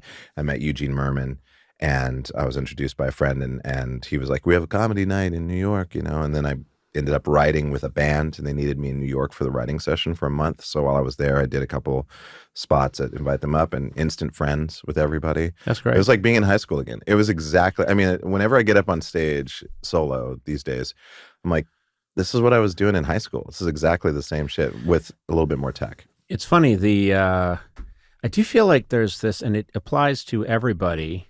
There's this period of your life where you feel completely isolated and alone, and then you're working on your thing in complete anonymity, and then time goes by and you just keep working on it, and then slowly it's like any of those movies where someone's off on a journey and they pick up people along the way. Do you know, like some kind of Hobbit tale or something? But you're on your journey and you pick up people, and then we're joined by this creature, and then this guy decides to come along, and then we meet this woman and she comes along, and you just build up this troop, and then finally you find kind of what the mission is. Yeah. But it comes much later. You're right. And I'm always trying to encourage, I think there's sometimes younger people feel this pressure to know right away what it is. And I think you don't know yet. You just keep working on these instincts that you have. And this other stuff will come to you because some time has to go by. That's just necessary. That's exactly right. I mean, when some of my younger friends or younger artists are like, how do you make it? And, how did you, basically that's like the question, but how do you make it? And I'm like, well, I don't know. You don't have to worry about making it. Like what you have to make is the thing that you love to do. Yes. And do that. Yeah. And most importantly, find the community, like go out to the nights, watch people on the lineup. Don't be backstage talking to everybody. That's nice, once in a while, of course. But like, if you can see a few people on the lineup, look at what they're doing and have fun, laugh at it. Don't be analyzing it. Just like have a fun time laughing at it. Get involved in the scene and be inspired that way. And then like, oh yeah, that was a dumb idea. Oh, what if, and then you make your stuff and you just follow the fun, and the fun leads you to opportunities. I really think it's that simple, even though but it's hard to not be worried, because you might be like, oh, I'm taking a little bit of a gamble, or someone's like, I don't know if I'm going to make it at this. And those are okay thoughts. But, I always tell people, like, if you wake up in the morning and you can't not be thinking about a bit, and if you're always doing bits, like that's kind of what you are. Yeah. You're not going to change that. So you might as well make a career out of it. No, I've always maintained that my career is me doing what I'd be doing anyway. And then I was fortunate to find some people who had money, and owned the machinery, who were like, "Well, you can do it for us." But it's the dirty little secret is that if they said, "Well, we're done, and we're taking away all the equipment," I'd say, "Okay. Well, back to my bits." Yeah, here are my old bits. Like you just open up his closet, whatever, like, and I would just do it in an empty field. Yes. And I think, a passing dove would say, "That seems sad." He's not aging well. He sure isn't. Who are you, Mr. Turtle? I didn't know you could talk. Everyone talks. And it just becomes this whole thing about how they can't believe each other can talk. Yeah. You're like, but my bits. We're finding out we can talk. And you're obsessed with your bits, Conan? Yeah, but here's my bit about Ronald Reagan. Well, that's not interesting enough. So how did you learn to talk? Toadstool? How could the toadstool not like my Reagan bit? My God. You write in the book that because I noticed that just in tour that the women are quite taken with Mr. Reggie Watts, and then you write in the book that your dream girl is Pippi Longstocking. Oh, me too. Really? Girly? I had a huge crush on Inger Nilsson, the original. Oh, yeah. Well, also the concept, but yes, she was great. Okay. She was great. She was a great embodiment of it, yes. Yeah. Oh, and Inger called, stop writing her letters. Well, no, but because of this show, they interviewed me for a Pippi documentary. No! So we talked about it on here, and they sent me a signed vinyl with Inger, Tommy, and Annika. What? Yeah. Wait, who are the other two? Tommy and Annika. Okay. Can you fill in just for people that are listening and had some sort of a childhood? What people want to know who the other two are. Tommy and Annika are like her normal kid sidekicks. Okay. Yeah, that's all we needed to know. Yeah. They're friends. They're part of the crew. Yeah. But she's amazing. She's amazing. She was super strong. Uh-huh. She had a basement full of treasure. Yeah. So she had unlimited funds. Yeah. She could travel anywhere. She could lift a horse. She could lift a horse. She could, she was magical. She had red hair. I'm half redhead.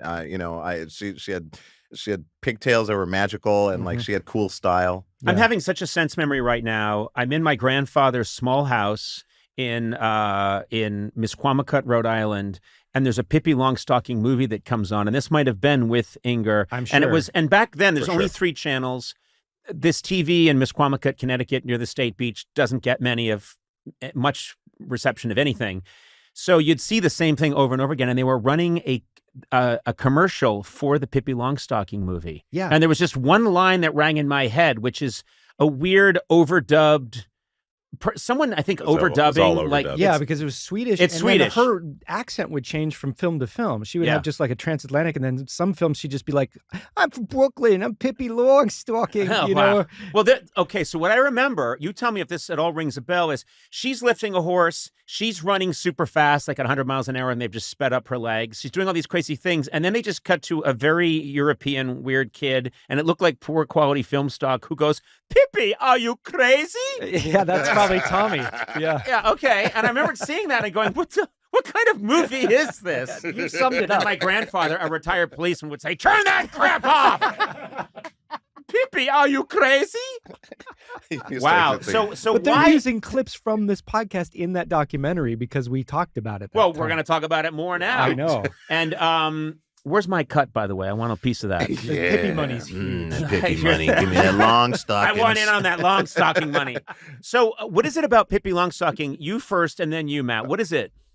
I think I don't know. I guess I like that she was like fully independent. You know, like she ran her own operation, and she ran her own operation. She just went on adventures. She was just like going on adventures all the time because that's what she was. Her grandfather was a pirate or something. Her father was a pirate, but no longer in the picture. And then, you know, and had like this gang of kids, and I don't know. I had a huge crush on her. I thought that she was hot. That's cool.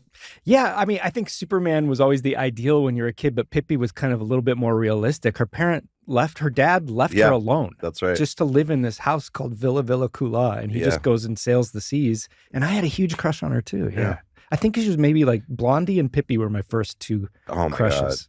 Yeah, Blondie was pretty amazing. Yeah, they're a little different, but yeah. Or you know what? Actually, Dale Bozio. Oh yeah. Wait, who's from Dale Berlin? No, from Missing Persons. Yes, that's right. Yeah. Band? Woman. She's like. Yeah, she looked like Blondie, kind of, right? She kind of looked like a cross between Blondie. That people are gonna kill me. They're like a cross between and who's the dude from Twisted Sister? Oh, D. Snyder. D. Snyder. Yeah. Like a tiny bit, like a hair, like. Oh, I have a 5%. huge crush on D. Oh, you Snyder. do? There you go. Yeah, that's my ideal. There you go. Yeah. No, that's interesting. No, Blondie really hit big my freshman year of high school. And I remembered her just being the ideal. Like, oh, that's the sexiest. And she still is. Yeah, she's For God's sake, she's the sexiest, coolest woman alive. We need to get Blondie and Pippi on this podcast. And have them fight. Yeah, but Pippi would probably win. Yeah, she'd start beating Blondie and I'd go, "Pippi, are you crazy?" 16 millimeter. Stored improperly. Okay, here's another huge influence on you, and you mentioned it in the book, the Ferris Bueller's Day Off. Yes, that was a huge influence on you because he broke the fourth wall. That was mind blowing. I mean, it was one of the smartest moves of a movie script ever, I think. I mean, sure, not the first movie, but definitely of those coming of age films, which I was all about. I just liked all the things that he accomplished in a day. I mean, it was insane. And like, is he going to make it? You know, all that rascally principal, you know, and his sister was kind of badass, you know, like there was so many adventurous things, and it only took place in a day. And then at the end, like him, or just once in a while throughout the movie too, but like looking at the camera, I was like, that is so cool. I love that. Like we're in on it. Like he's experiencing that reality for us. And also, it's very hard to do because it can be done badly. Yes. And of course, John Hughes and Matthew Broderick, they did it perfectly. Perfectly. Yeah, it was just like it was practical. It's kind of a perfect movie. It's totally a perfect movie. I've watched it. You know, some of those movies are like, ugh.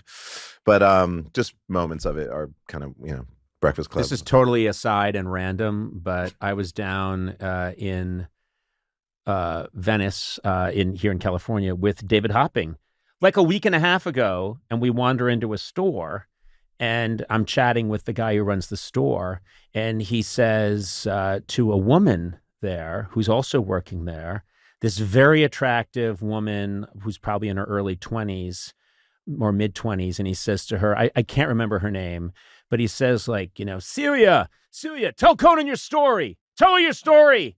And she comes over kind of sheepishly because she's being forced to. And she says, my parents are the parents on Ferris Bueller. What? And I said, what do you mean? And she said, the two actors that play the mother and the father on Ferris Bueller, they met on that movie. What? And they're my parents. Oh my God. And then the guy at the store is like, isn't that crazy?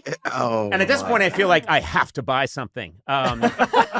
Yeah. And they met on that movie, and then she is their child, and she is drop dead gorgeous, Oh my by the way. God. Yeah. Wow. Yeah. And very nice and very cool. But I just thought, wait a minute, are you insane that you think, because when you think of people who are playing a couple in a movie, you Right. never think. No. And she said, no, they met on that movie and then had me. She's the real life my Bueller. God. She is the real life Bueller. Oh my God. Yeah. She's That was a cool story. She's real Bueller.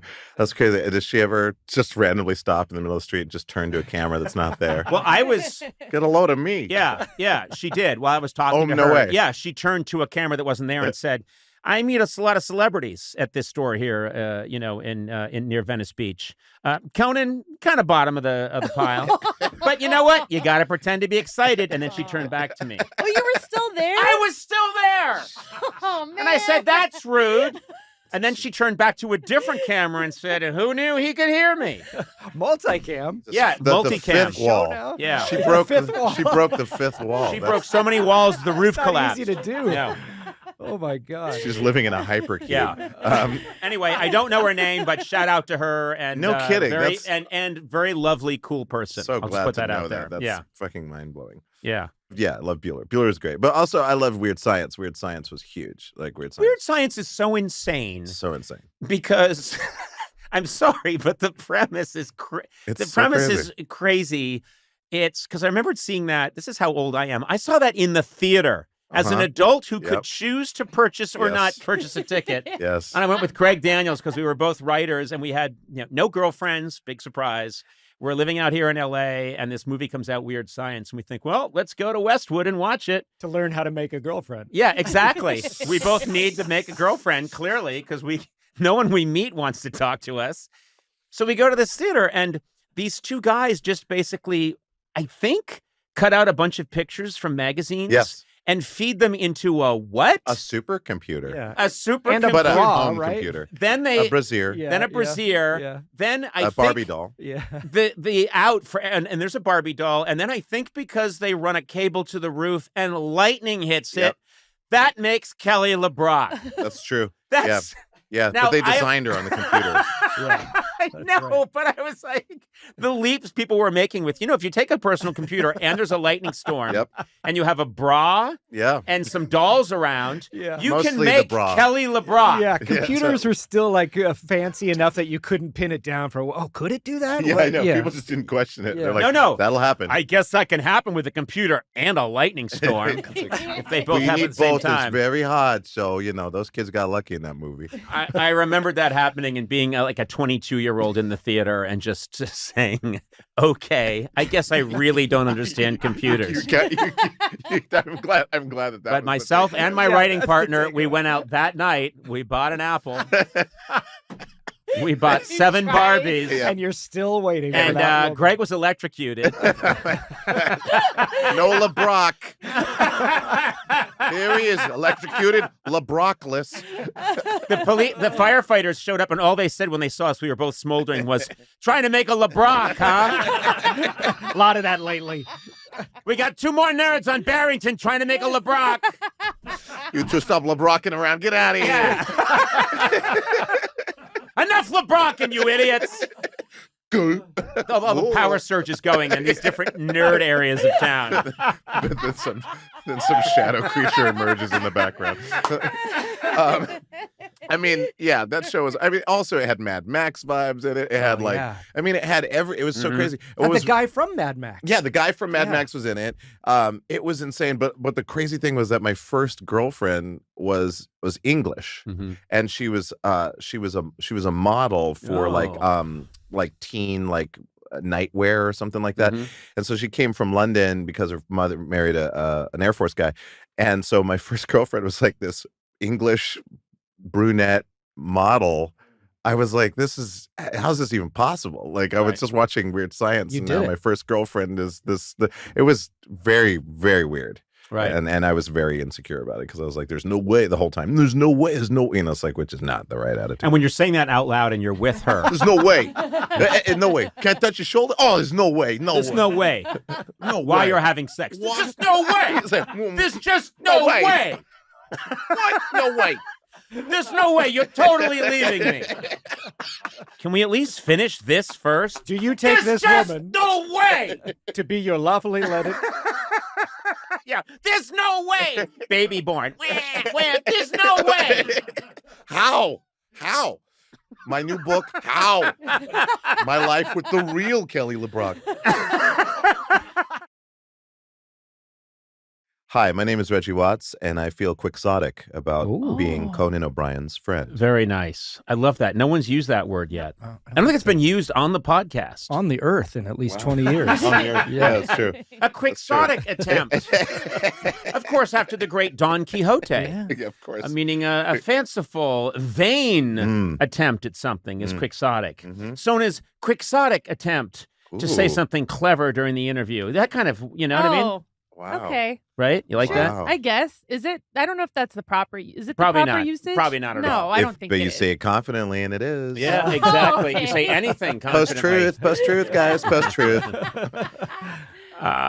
Reggie, you and I got some history, and that's why I'm so thrilled that you're here today. Real history. Yes. You have written a book, and you have a fantastic story to tell, and you're a very talented and also a very strange fellow. Let's just be honest. I mean, the glasses alone. Yes. Hold up those glasses so our viewers can see, and our listeners. Those are they hexagons? What are those? They're hexy. They're hexy, baby. Yeah. The future's hexy. How many now I'm gonna take, because I don't know if Matt Gorley and Sona knows this, but I don't know if Matt knows that Sona was on the tour. Yes. We did this kooky tour, which was really fun and out there in 2010.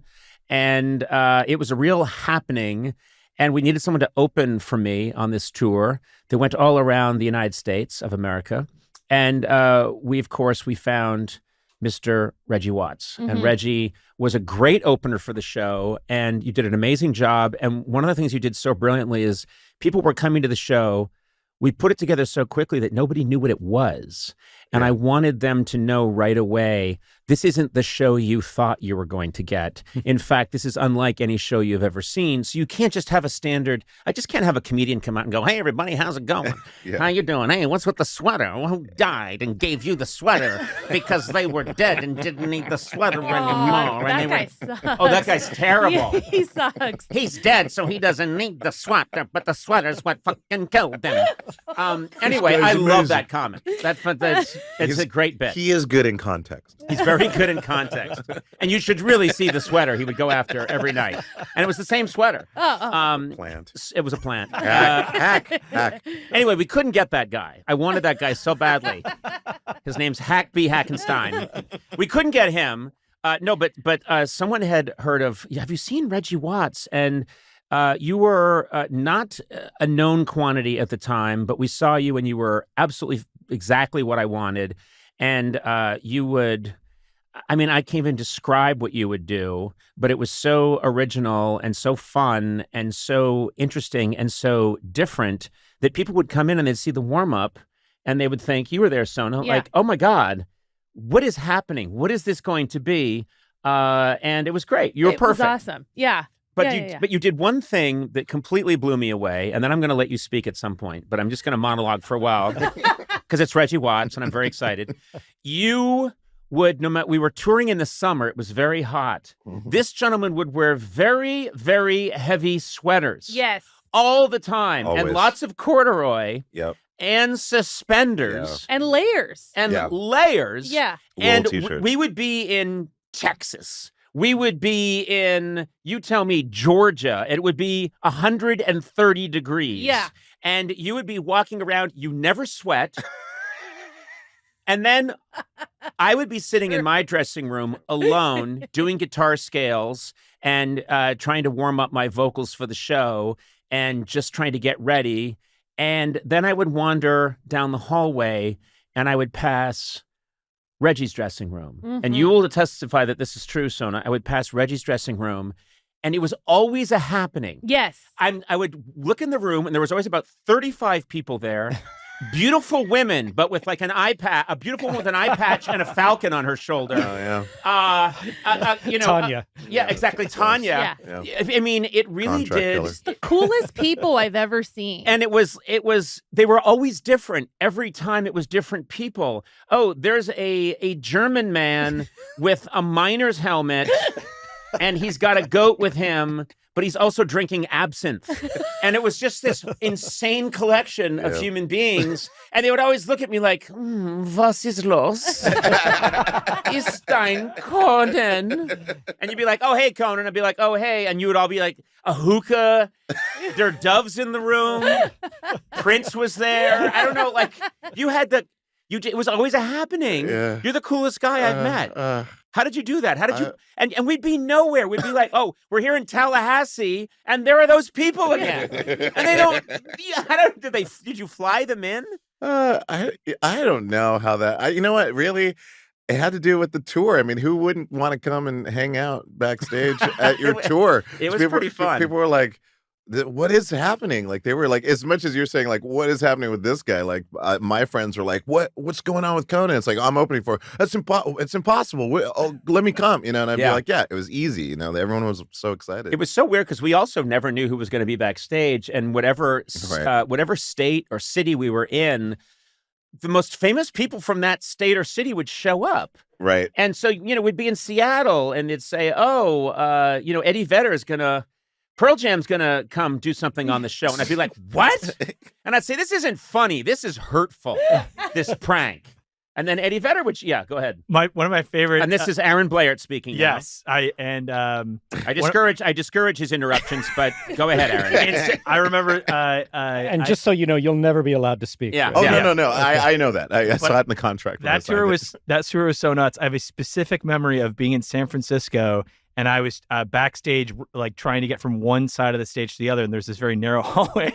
And I'm kind of walking very fast down the hallway. And you're talking to somebody. And I just go to kind of push this person away. And as I'm about to touch them, I realize you're talking to Neil Young. Yeah. And I was like, oh, yeah, maybe I'll just don't wait. You fucking manhandle Neil Young. I just waited. But you were such a good... I don't know. It was one of those, so many things went miraculously right on that tour. And I would say the first thing was, our opener, which was a total Hail Mary, it was Reggie Watts. Mm-hmm. And you just set the tone right away. And whatever happened on that crazy tour, you were like, of course this is happening. And then, of course, as I got to know you better throughout the tour, which was a real delight. And I've seen your career blossom so beautifully subsequently. And now you have this book out.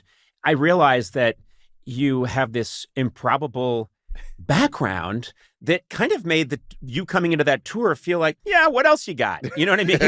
I don't think a weird situation could be created for you that you couldn't handle. At what point do you realize, must have been early, but music? Because music is, it's so interesting. If anyone's listening to this interview and they're thinking, I've heard of Reggie Watts, but I don't know his whole thing, of course. And you're well known as band leader for Corden for all those years and Comedy Bang Bang. But it's my highest compliment I can pay to you is that you are impossible to categorize because it's like, he's a musician. Yeah. Well, he's a band leader. Well, but he's a comedian. Yeah, but he's also an artist, but he's also a but he's also a prankster. It's like, which I think is great. It's like you refuse to be categorized. But music must have come to you very early, I would think.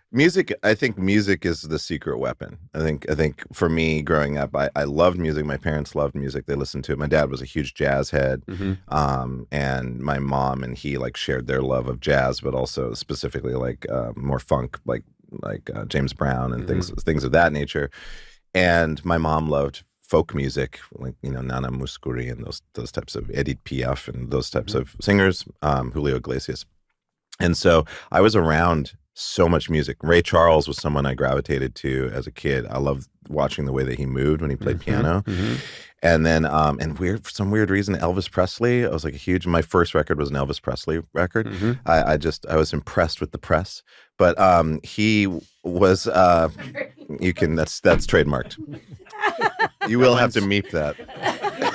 No one's ever said that about Elvis Presley. No one's ever. And everything's been said about him. I know, totally. And no one's ever said, I'm impressed with the press. I feel fondly for the Lee. Lee? Press Lee. What? Lee for the Lee. Fondly for the Lee. What the fuck? I told you. What did you... No, I mean... But discovering music, like my parents saw me like on I would be like bedside pretending to be Ray Charles. I was a mimic as far back as I can remember. And they saw me doing that and they got me this toy piano and I was playing on the toy piano a lot. And then as soon as we moved to Montana, I think at age like 5.5 or something like that, I went into classical piano training and took to it pretty well. And I loved, but I was also social. So for me, it was like, I get to be with all these kids and like, I'll learn music, but what about all these kids? The music was fascinating, but really, I think that's what creates that adaptability. Because for me, the one thing I always tell all my artist friends where they're like, I'm doing this one thing, but I'm not sure. I'm thinking about maybe doing painting. I'm like, those are just extensions of yourself. It's like if you imagine yourself as like a person sitting on a floor and you're surrounded by all these different medium tools. You can rotate to any position and pick one. It's like the core is always the same. You're the creator. Pick different tools, but you've got the most important part, which is like, I have an idea of something I want to do. And so for me, I think music enabled that because I would be on the playground. It would save me if, people would be like, they'd be hostile towards me and I would start singing like Olivia Newton-John or something. Let's get physical. And they'd be like, that's a good song. I tried that and I was, again, savagely beaten. Were you? Yeah. Let's make the right song. Let's get physical. Okay. I know how to stop these hooligans. Sure thing, O'Brien. Yeah. How about this for physical? Yeah. Hey, O'Brien, we're going to beat the shit out of you. No, I don't think so, sir. For I'm about to sing a classic tune by Olivia Newton-John. What the fuck? Oh, you'll see. Let's get physical. When I awoke in the ICU, God. There's not one unbroken bone in his body. True, though. True. That bully was Olivia Newton-John, too. I was just imagining what the bullies. What was she doing at the playground? I was just imagining the bullies going like, is that all of them? It's like, oh, no. I think this for this pinky. It's like, okay, yeah, there's now one we're more. done. Get out of here. Masterpiece. Yeah. These are bullies that really took their job seriously, and if they found out later on that there was an unbroken pinky, they were like, you got to respect your craft. It's a warranty. Did the teachers just watch this happen too? Or are they joining in? Oh, they would sell seats. Oh, my God. Yeah. O'Brien, left uppercut. O'Brien, watch out. There's another beating of O'Brien. Everyone to the north side of the parking lot. Roger that. We're suspending all lessons for the day. The SAT has been canceled. The PSAT has been canceled. No one's going to college. Goodyear blimp passes. It's already got like messaging about me. The Conan beating. You know what else can take a beating? A Goodyear tire. I know, totally. You mentioned your leg. I want to bring this up quickly because I actually know someone who went through the same procedure. Oh. You were born one leg shorter than the other, is that right? Yeah, when I was born, they were even, but as I got taller, my right leg just couldn't keep up for some reason. And yeah, by the time I was full grown, it was almost 2 inches shorter than the left leg. Wow. So Yeah, there's a procedure, I think they still do it, called the Elizarov procedure. They still do it, and I know good friends of ours, their child went through it, and it's, when you hear about it, it almost sounds medieval, this procedure, but it works. Yeah. Do you want to describe it? It's pretty basic. They in my case, it was my femur, so they cut your femur in half, and then they screw this cage around your leg and into your bone, and then every day you turn 4 screws on this cage, and it kind of separates either end of it a millimeter.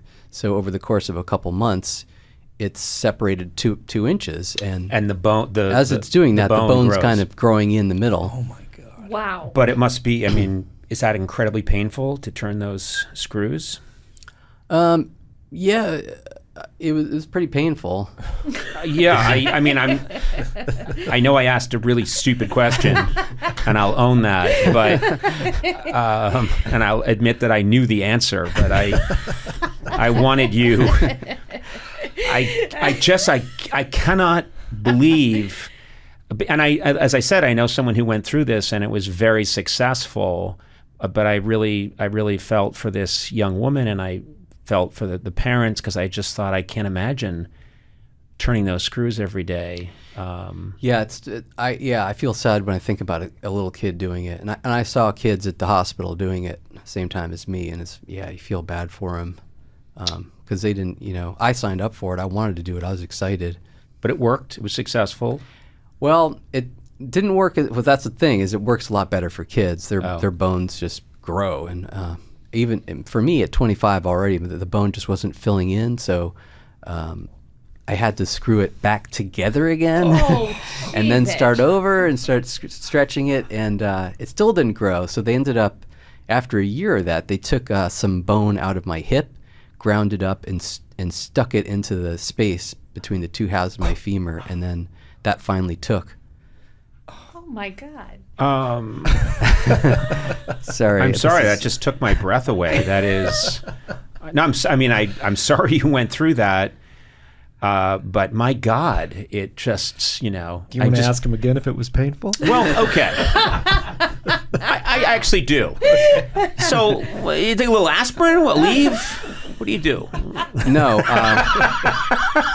I took a wonderful opiate called Demerol. And, I had no experience with those kind of pills till that point, and I really came to love it. I'm hoping you still don't love it.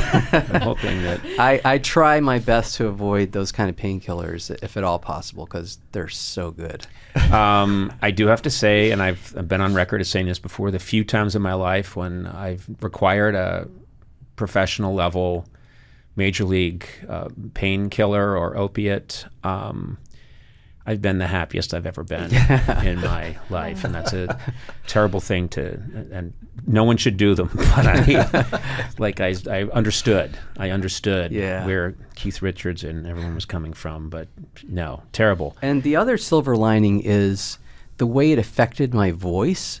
So on our second record, I actually went to do the vocals when I was in the middle of this procedure, and man, just something in my voice, just. I can hear what I've gone through, and the physical suffering, it comes out in this very beautiful, sad tone in my voice. Mm-hmm. And I don't think there's any other way to get that.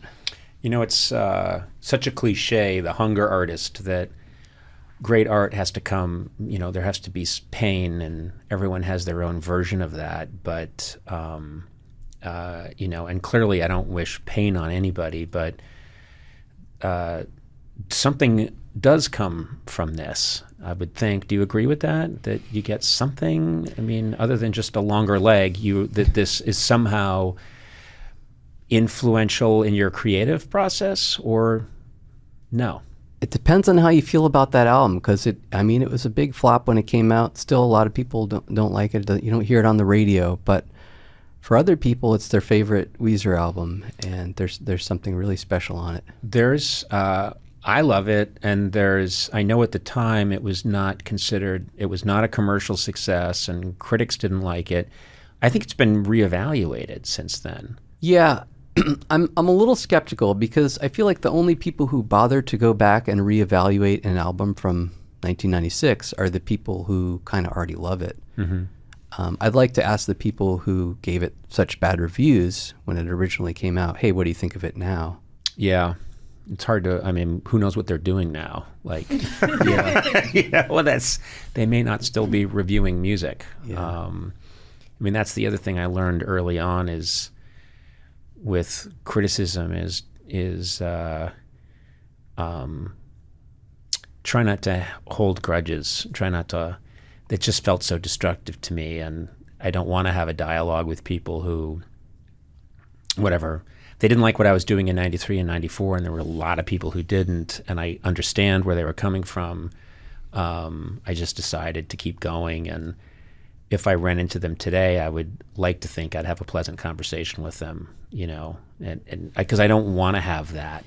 Hey, man, why didn't you like me back then? Are you thinking of someone specific? There's too many, actually. Okay. There's too many people.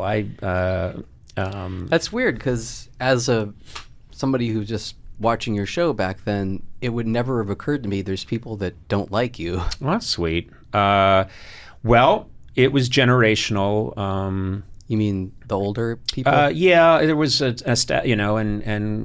we and I understood where it was coming from because I really came out of nowhere and I was very unpolished, and I can see it. I can see why people would. What I loved, which really meant a lot to me, is very young people were completely. They were not judgmental at all. They just saw the weird stuff we were doing and thought, "Oh, this is for us. I like this," but it was very discordant, I think, to a whole generation, and it really upset people. and at the time, I hated going through that, but now it's part of the story, and made my peace with it. And so, but I know I know that situation or that feeling of you put something out there, and you drop that penny down the well, and there's you don't hear the splash, you don't get the response you wanted. And and I think it's so funny because I just think of throwing it back to you, Weezer. You guys have endured for so long and done such good work, and there's so much great stuff there that you have a conversation with anybody. I don't see, nobody knows or really cares how your second album was received. Do you know what I mean? Mm-hmm. Which is really nice. Yeah. They're looking at the whole. They're looking at the body of work. I was trying to think today, what is it about Weezer? What is it about your music, Rivers, that gets to me? And I will say it is incredibly unique. Like there's no one else. I just keep listening to the riffs, I keep listening to the construction of the song, and it just never sounds like anybody else. And I mean that in the most complimentary way. It's just, I always know it's you when a song starts, and it's just fantastic. And I don't know, so I guess part of where I wanted to start was figuring out where that comes from, your approach to music, because you have such a unique, individualistic approach to it. When you were a kid, what were you listening to? All right, I'm actually thinking of the Sweater song now because you just mentioned it. But I remember the moment I came up with that riff. Yeah. And I was about 20, 21 years old, and I had been exposed to cool music finally after moving to LA from Connecticut. Got a job at Tower Records and started listening to Sonic Youth and Pixies and Velvet Underground. And I was like, okay, I'm going to try to write a Velvet Underground song. And I sat down and came up with the Sweater song riff. Mm-hmm.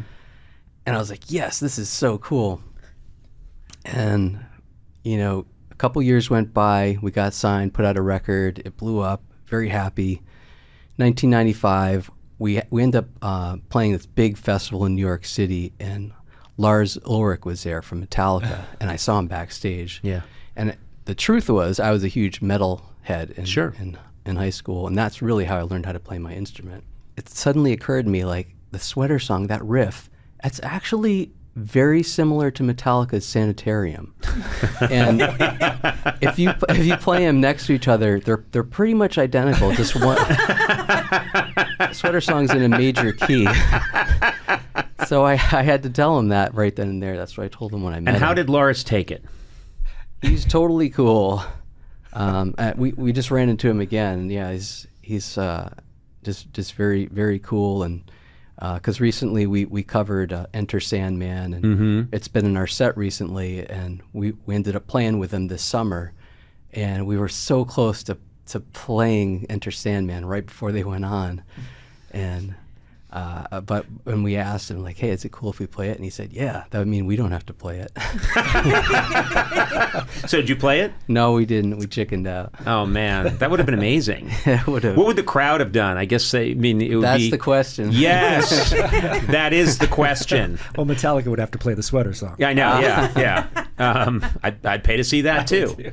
It reminds me of, I know a comedian who's also a musician, is a really brilliant guy named Andy Breckman, who's written for Saturday Night Live and a million other things. And he famously opened for Don McLean once at a festival. And what he did, he played American Pie and did the whole thing. And Don McLean was not happy.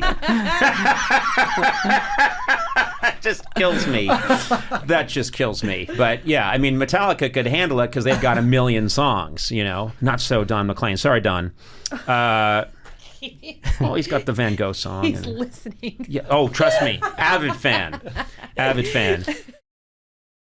Longevity is almost impossible in music.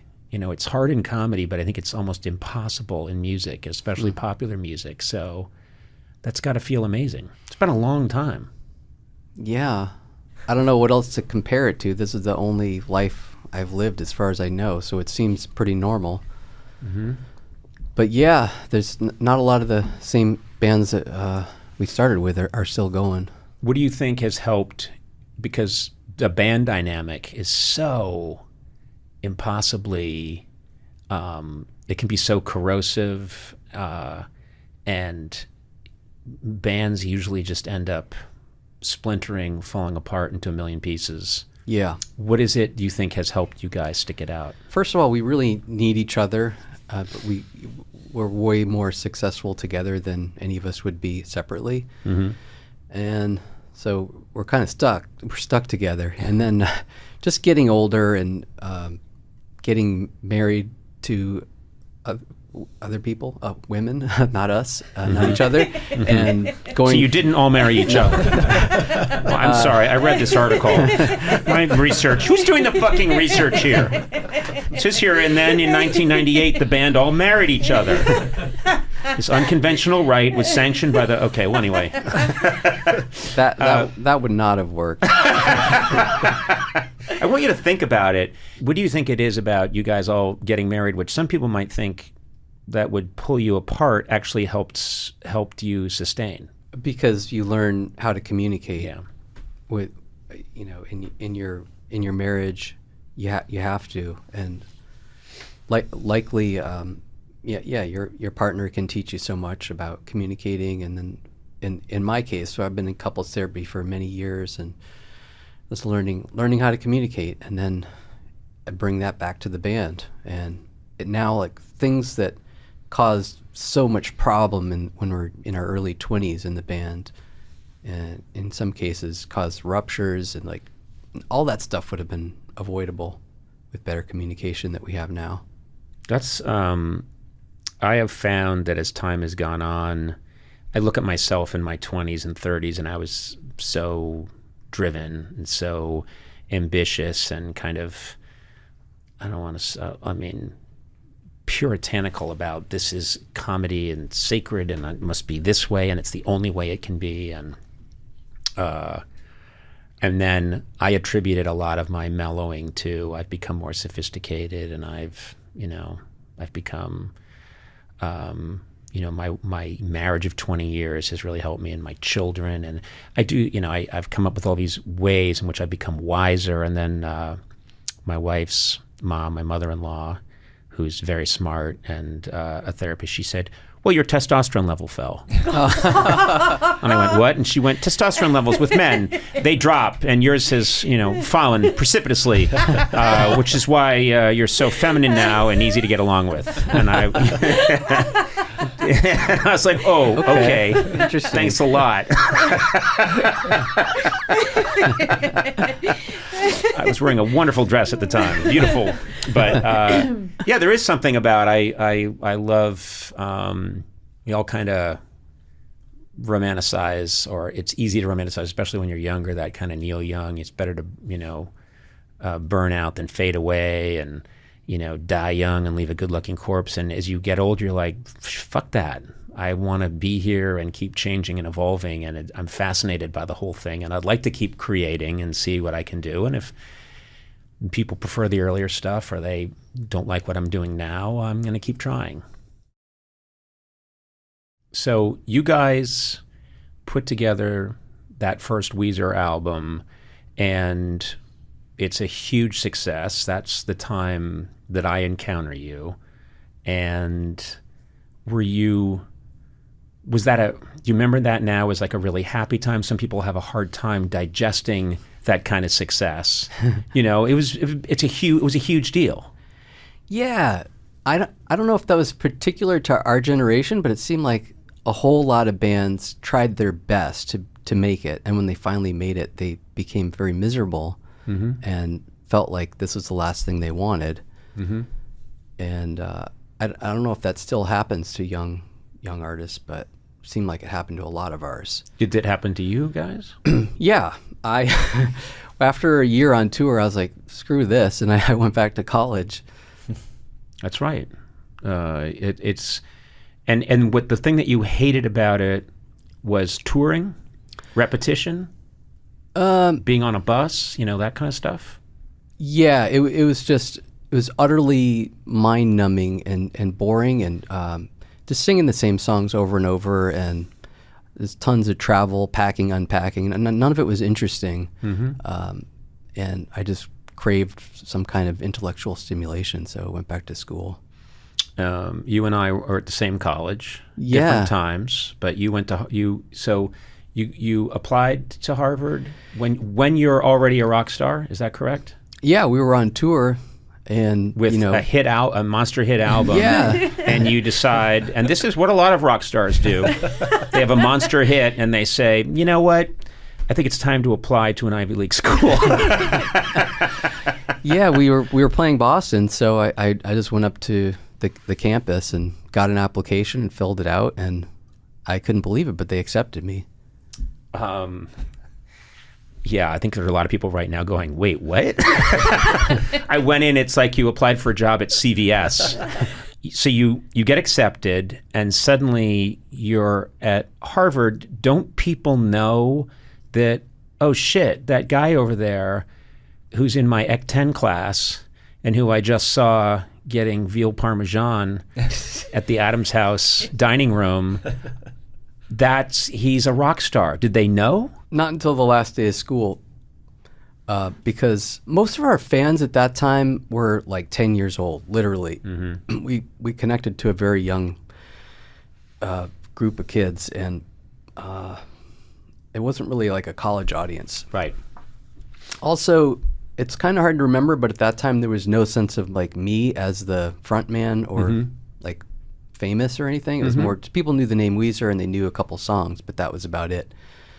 And I grew a very long beard and long hair, and I was undergoing this procedure on my leg, so I was walking with a cane. I just looked like some really weird, super old, weird guy. That why is he in this class? I don't. I'd be riding the bus with other students that were wearing Weezer shirts that didn't even, they had no idea it was me. I just love that. Wow. You'd be on a bus at Harvard as a student, and people are wearing Weezer shirts, and they don't know that you have any connection to that band. Yeah, so on the last day of school, after the full year, in my music class, I remember was having a conversation with some other kids, and one of them said, "So what are you doing for the summer?" I was like, "We're going on tour with No Doubt," and I was like, "Oh, cool. Are you working on a tour or something?" And no, I'm in Weezer, and that minds were blown at that moment. That's right. And they're like, "So you're a roadie for Weezer?" And you're like, "No." "You're the accountant." "No." Hi, my name is Albert Brooks, and I feel confused that I'm asked to do something I was asked 40 years ago by some disc jockey on KHJ, dawn in the morning.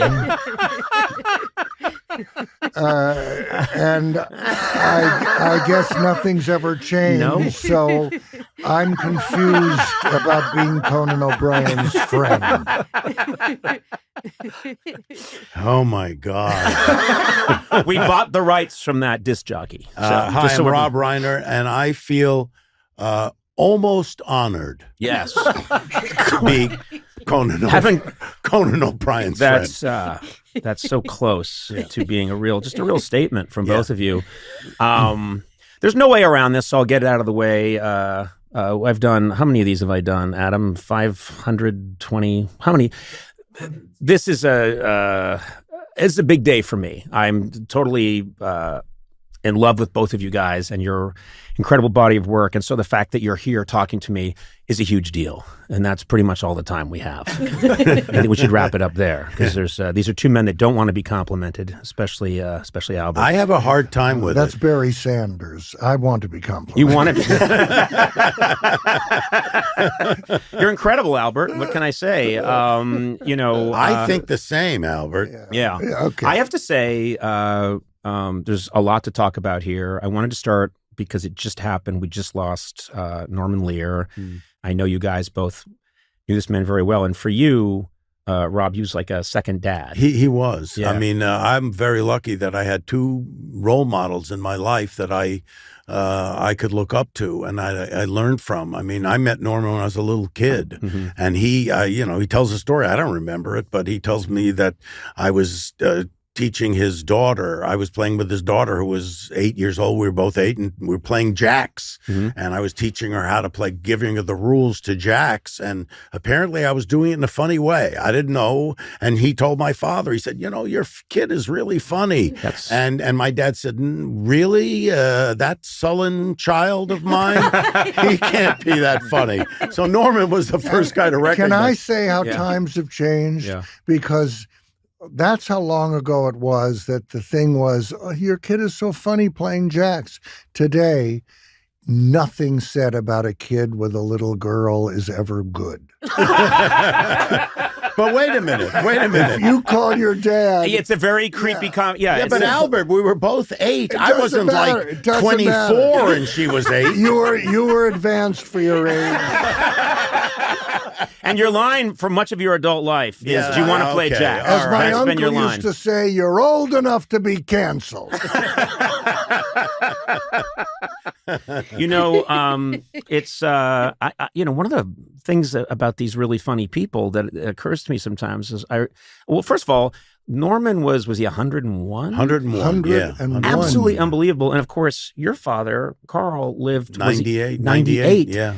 And I was at some event, and this is maybe 2 years ago, and Norman was talking, and he talked about this longevity thing with comedians, and he said, I swear to God, people always ask us, it's something about laughing all the time. He said wait a minute. Henry Kissinger? Yeah.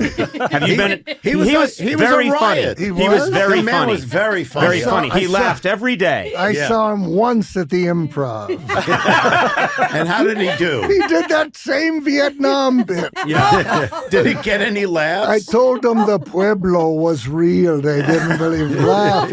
And then he did audience work. Have you? Yes, I was going to say his crowd work was spectacular. Where are you from? But where are you from? You called out the sweater. You have papers? So, The point is, if you laugh every day, you live a very long time. I think that's the, no, maybe. I don't know. And also you have we to can think have of people genes. we know, contemporaries that are no longer with us that laughed. I don't think it's any of that. Right. I think it's lucky. Yeah. Okay. Well, I tried to say a sweet, positive thing. Yeah, and Albert took me out at the knees. Albert put a damper on it. Yeah.